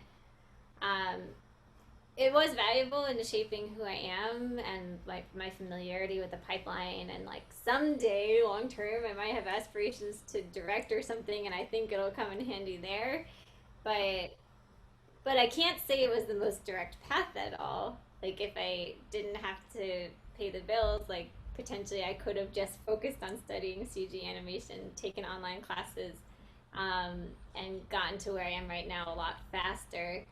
But because of like wanting to start working and paying the bills, yeah, I had to start working. So we know people who have done the other path, we have a friend who was just on the podcast, Laura Hahn, and she stayed at home for 2 years, lived at home with her parents, and studied animation mentor for 2 years, and then super focused on that, and then was able to get, I think first, this was it, the Sony internship. So like she hustled and did it for 2 years and got that. But there are plenty of other people who like you go and you work and you hustle on the side.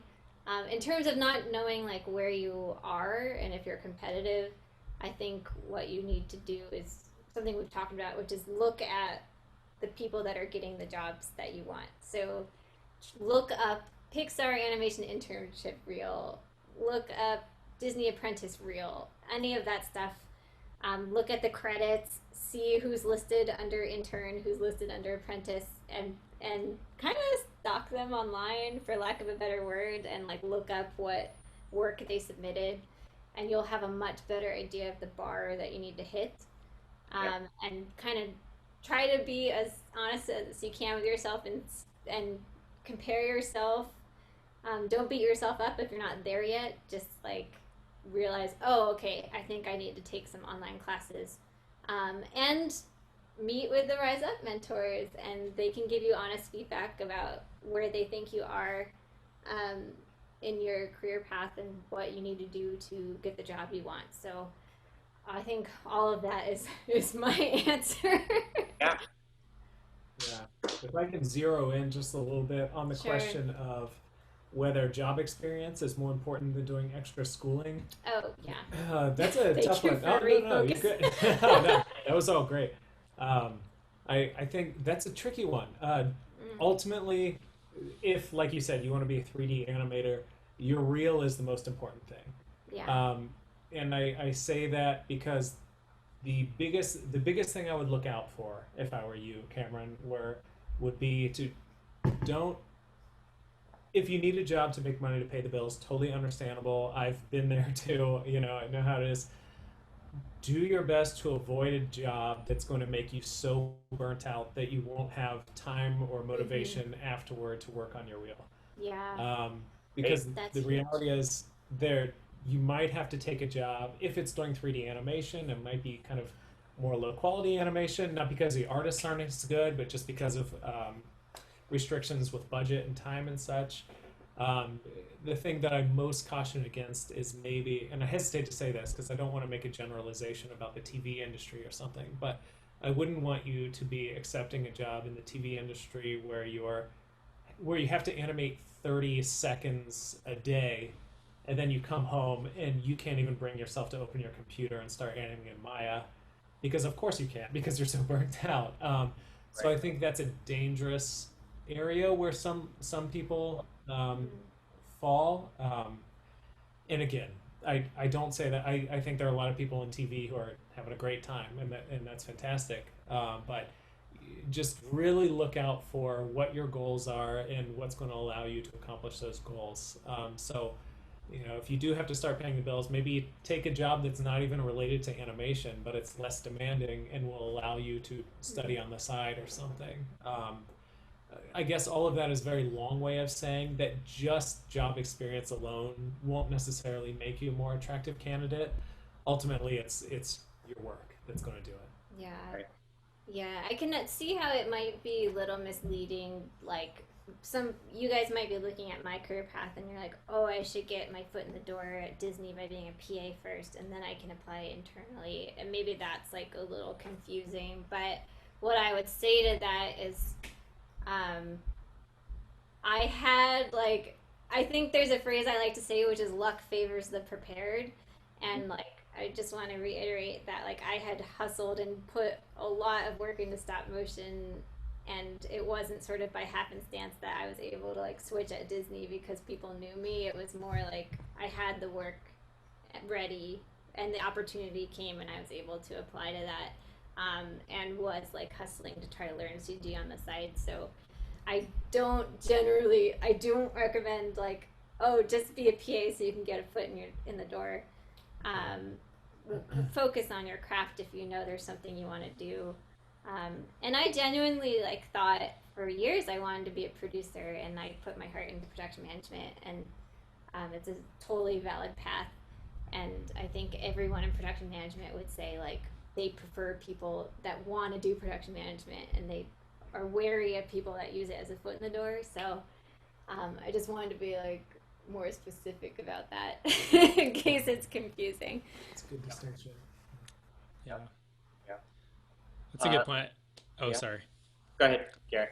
I was just going to kind of reiterate this one thing that Katie said about how some studios might be more open to someone in production becoming an artist, but some studios might be very averse to that. They might be like, okay, if you mention that in your interview, we're not going to consider you because we want someone who's really focused in production management and loves that. So it's kind of case by case, but yeah, everything Katie said and Ben. Yeah. I love the thing of quote the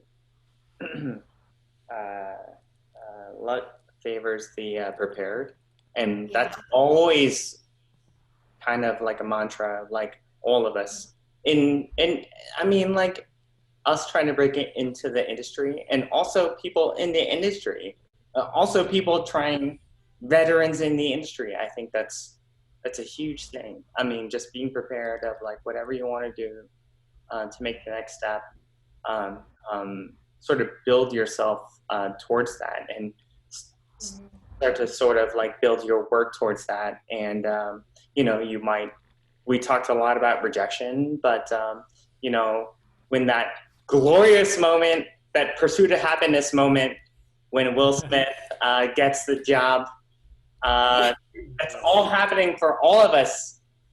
It'll happen for all of us, and he was prepared for it.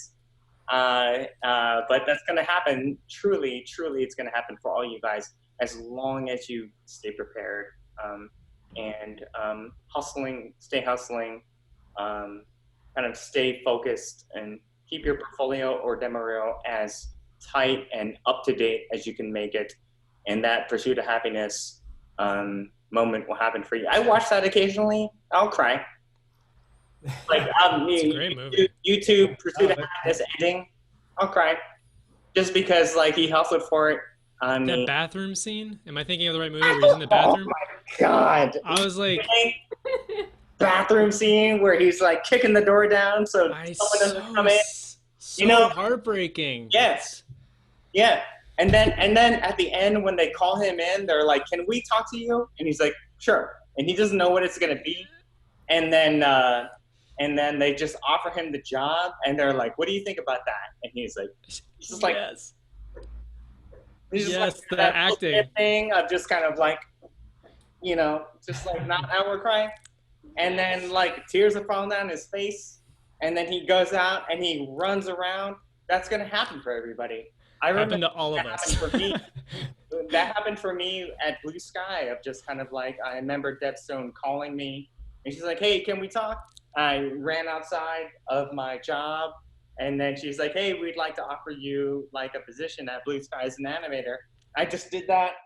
Will Smith, like, fist pumping, motherfucker, running through, just like the crowd and everything else.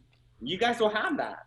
And I wish that feeling so much for everybody in this right now. Like there's nothing like it. Yeah. There's nothing like it, man. There's nothing like it. And you remember it too. You remember it. You're just kind of like, you're trying to keep it cool with the recruiter. What was yours, Katie and Ben? What was your pursuit of happiness? I love yours.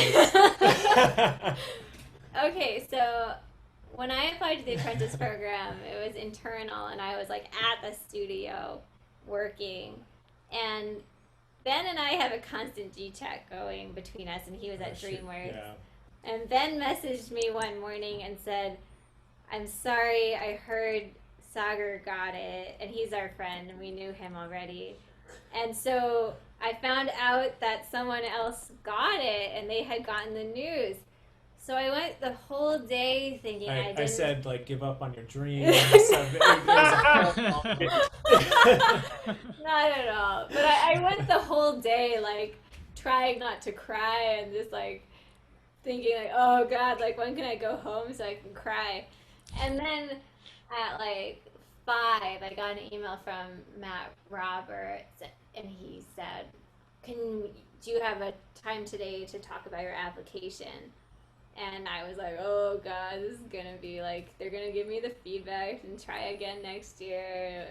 And I was like, yes, of course we can meet. And I went to meet him at 5:30, and the first words he said were, so the animation committee was really impressed by your application and they want to offer you the apprenticeship. And I was just like, what? Like, is this a case of like my brain making what I want to happen and like really not saying this? And it was the biggest 180 of my life in one day. Incredible. And I remember like sprinting up the stairs, and I was on the 3rd floor because I was like Story PA, and my mentor as I was thinking about applying to animation was Josie Trinidad, who like just did a talk. So I like sprinted up the stairs to tell Josie, and I called Ben, and I was just walking on air and literally skipping. And then on the drive home, I was like singing in the car, and I literally did a fist bump in the air while I was singing, like, and it was a great day. What were you singing again? Was it like Hamilton or something? Yeah, definitely.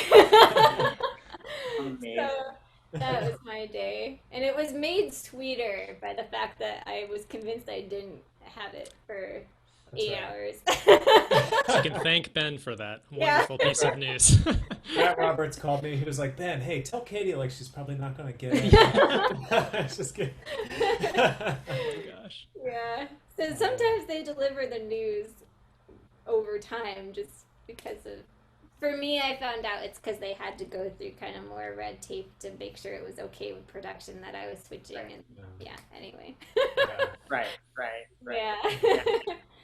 Yeah. Mine was actually very similar to Bobby's, where I was at my other job. I was at PSYOP, and I got this call, and I saw it was a Glendale number, and I was like hoping against hope for DreamWorks. So I was like, oh my god. So same thing. I ran outside, and I was like sitting down on this like concrete little stoop outside. I remember I just like went running down, and I was like trying to be quiet with cars going by. And Hello. Yeah. And eventually, I just remember saying, like, okay, I accept, and then hanging up, and like, I just remember I didn't even do like a big anything. I just sat there for a second, like, did this really just happen? Yeah. Like, same as Katie, I was like, is this real? And I just remember, like, I think my face was probably totally dead, nothing happened, because my brain was just flying, and I was like, I can't.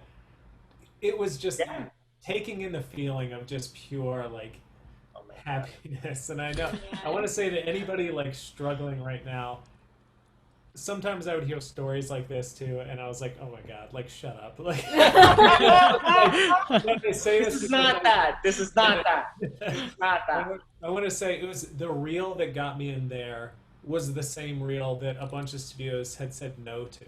Yep. So it was just this feeling of disbelief where it was like, oh my god, like, it just, the timing, everything just kind of clicked. And sometimes it is just that you just gotta wait for that moment, and like we said, just be prepared. And it was just that, and it was just pure euphoria. I was dumbfounded, and I don't think it hit me until days later, really. It was just this numb, very pleasant feeling, and it was amazing. That's a great. I should ask that question more of people. But this is great. I mean, like, because I don't want these panels to just be about like how all of us got rejected forever for. But like with the wins, the wins are important, man. The wins. What about you, Garrett? I was just thinking about how it's funny how we all remember exactly like where we were, like the weather, like what we were doing in this moment, dude. Which is so funny. Yeah, that's so funny that you said that. Yeah. It's exactly like, I remember I think I got a voicemail from a Glendale number as well, and I never answered because I was at work, and I was like, I can't handle this right now, so I went to voicemail, I went outside to my current job and I listened to it, and it was DreamWorks. And I remember being obviously so happy, like exploding with like happiness. And I remember going inside to work. I couldn't reveal anything to like my job. It felt a little weird. So I Yeah. was like beaming with excitement, and I was chatting Isabel, and I was like chatting like very loudly. And I remember my coworkers were like, dude, like calm down. You're like making it's so loud to everyone. But yeah, I just remember being super happy. I can relate to all of these feelings that you guys. Yeah. It's And then amazing. you're like waiting patiently for the email that actually confirms it, so that Yeah. you're like, I mean, "Oh, crazy. This and then just a reminder for everyone that's listening, this is like a call that I got after like literally hundreds of rejections. Yeah. Hundreds. Yeah. And it's not a bit about I graduated animation mentor and then the job started coming. Hundreds of rejections. And so you kind of get used to it a little bit. Yeah. They kind of sting in the beginning. You know, you get that Pixar thing of just kind of like, oh, hey, you know, blah, blah, blah. I love you, Pixar. But like, I think like you start to get used to it a little bit. And then when you get like a positive sort of thing of like, they sort of kind of want to bring you on, it changes your world. Yeah.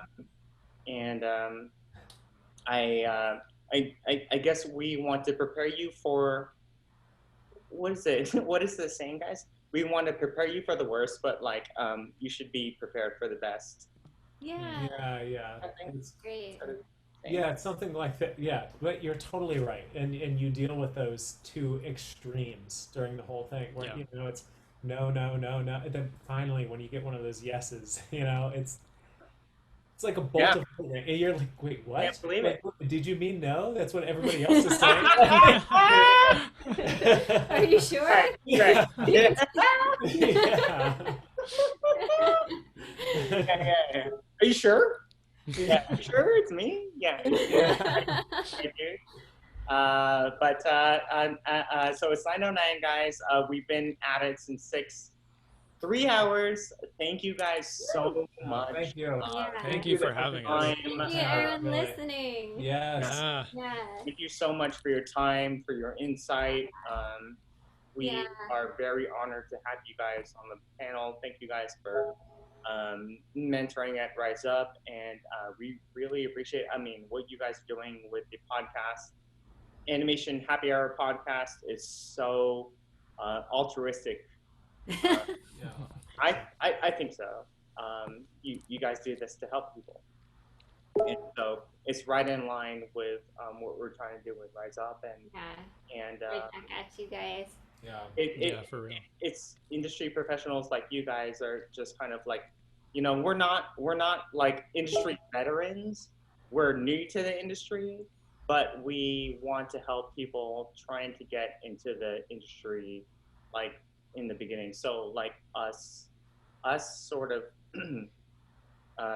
being like close to their age range and close to their, like, we were just there like 9 months ago. Yeah. Absolutely. You know what I mean? Totally. And the fact that you guys would be able to turn around and do that, I think is a huge kudos to you guys, and the community, the animation community really appreciates it. So thank you guys for being here. We really appreciate it. This was fun.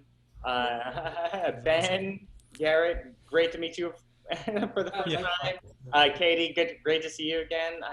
Thank you we're so much for hosting us. Yes. It's been And so if there's anything, I'll let you guys like close out with closing words. That's a repetitive thing. That's great. Close out with closing words for the community, but and then we can end it there. What do you guys think? Yeah. Totally. Anybody feeling inspiration? Katie. Oh gosh, I can do try. a quick one if it's okay. Yeah, I please just want do. to say, please know that I feel like the feelings I felt going through school and just getting into animation, and or even before I was in it, just when I wanted to be in. The feelings of discouragement, of inspiration, of feeling like it's forever, far away, unattainable, with slight wins here and there. I have to say, those feelings have stayed consistent throughout the entire process to today, and when I'm at work from week to week, like we said, with shot to shot. So I think so much of going the distance and achieving whatever you want to achieve is kind of making peace with those feelings. And it's okay. Everybody feels like an imposter. Everybody feels like, you feel like it's impossible until you do it, and then it's like, oh my God, look at this. So take comfort. You're not alone. We've all been there. If you need to break down, there's nothing wrong with that. And please just focus on what you love about whatever you're doing, and stay passionate, and don't get discouraged, because it's a long road, and it really never ends. We're all still on that road. So. Oh yeah. I love that. Yeah. Good job, Benji. Cool.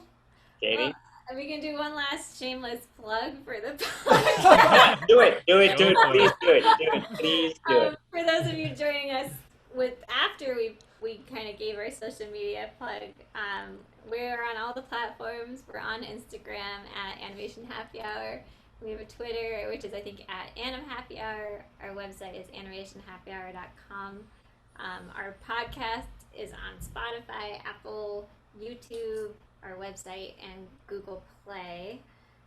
We actually recently just started a newsletter. So once a month, we release a newsletter with fun animation links. So think clickbait, but animation. So like fun stuff. Like look at this new trailer, or look at this really cool demo reel someone just released, something like that. So you can subscribe to that on our website.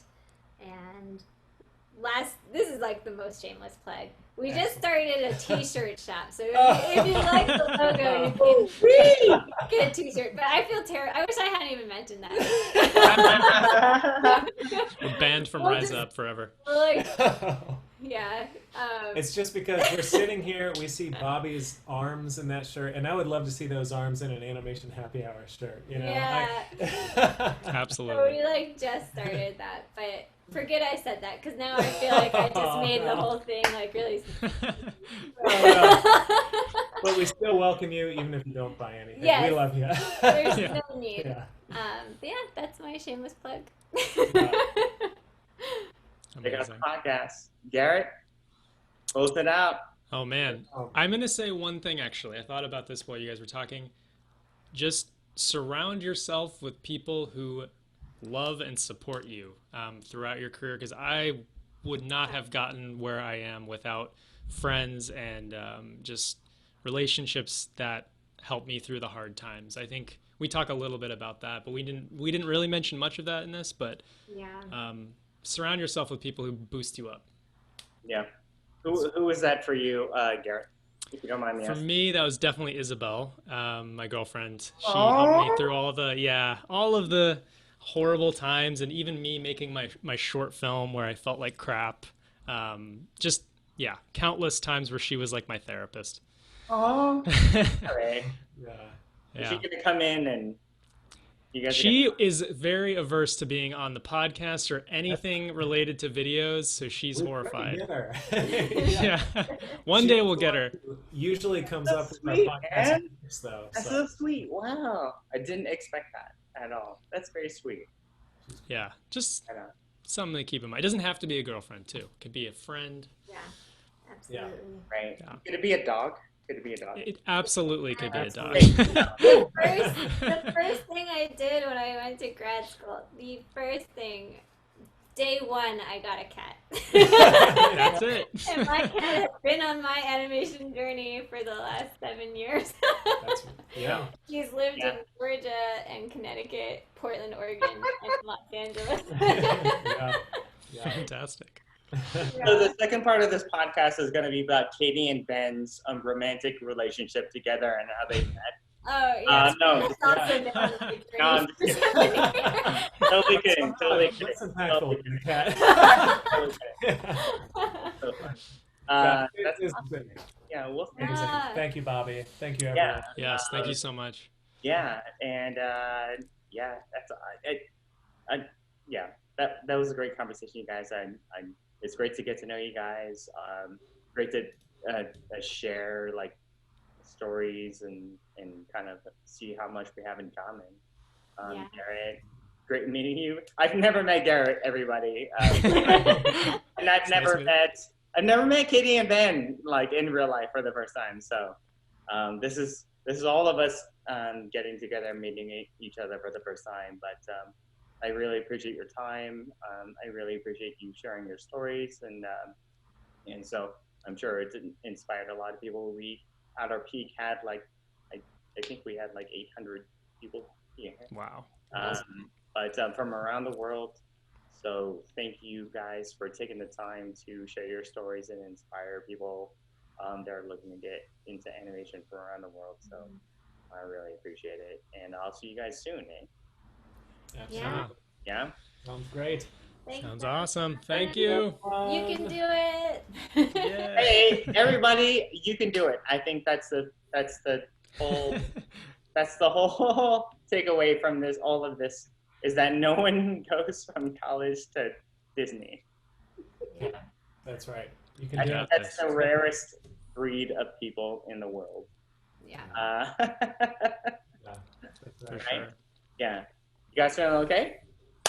Great. Yes. Thank Yeah? you. You guys gonna have dinner? All right. Thank you guys so much. Appreciate it. I'll see you guys soon, eh? Absolutely. Yeah. All right. Look forward. See you later. Take care, everyone. Take care, guys. Yeah. Take care. Bye. Bye, everyone. Bye. Thank you.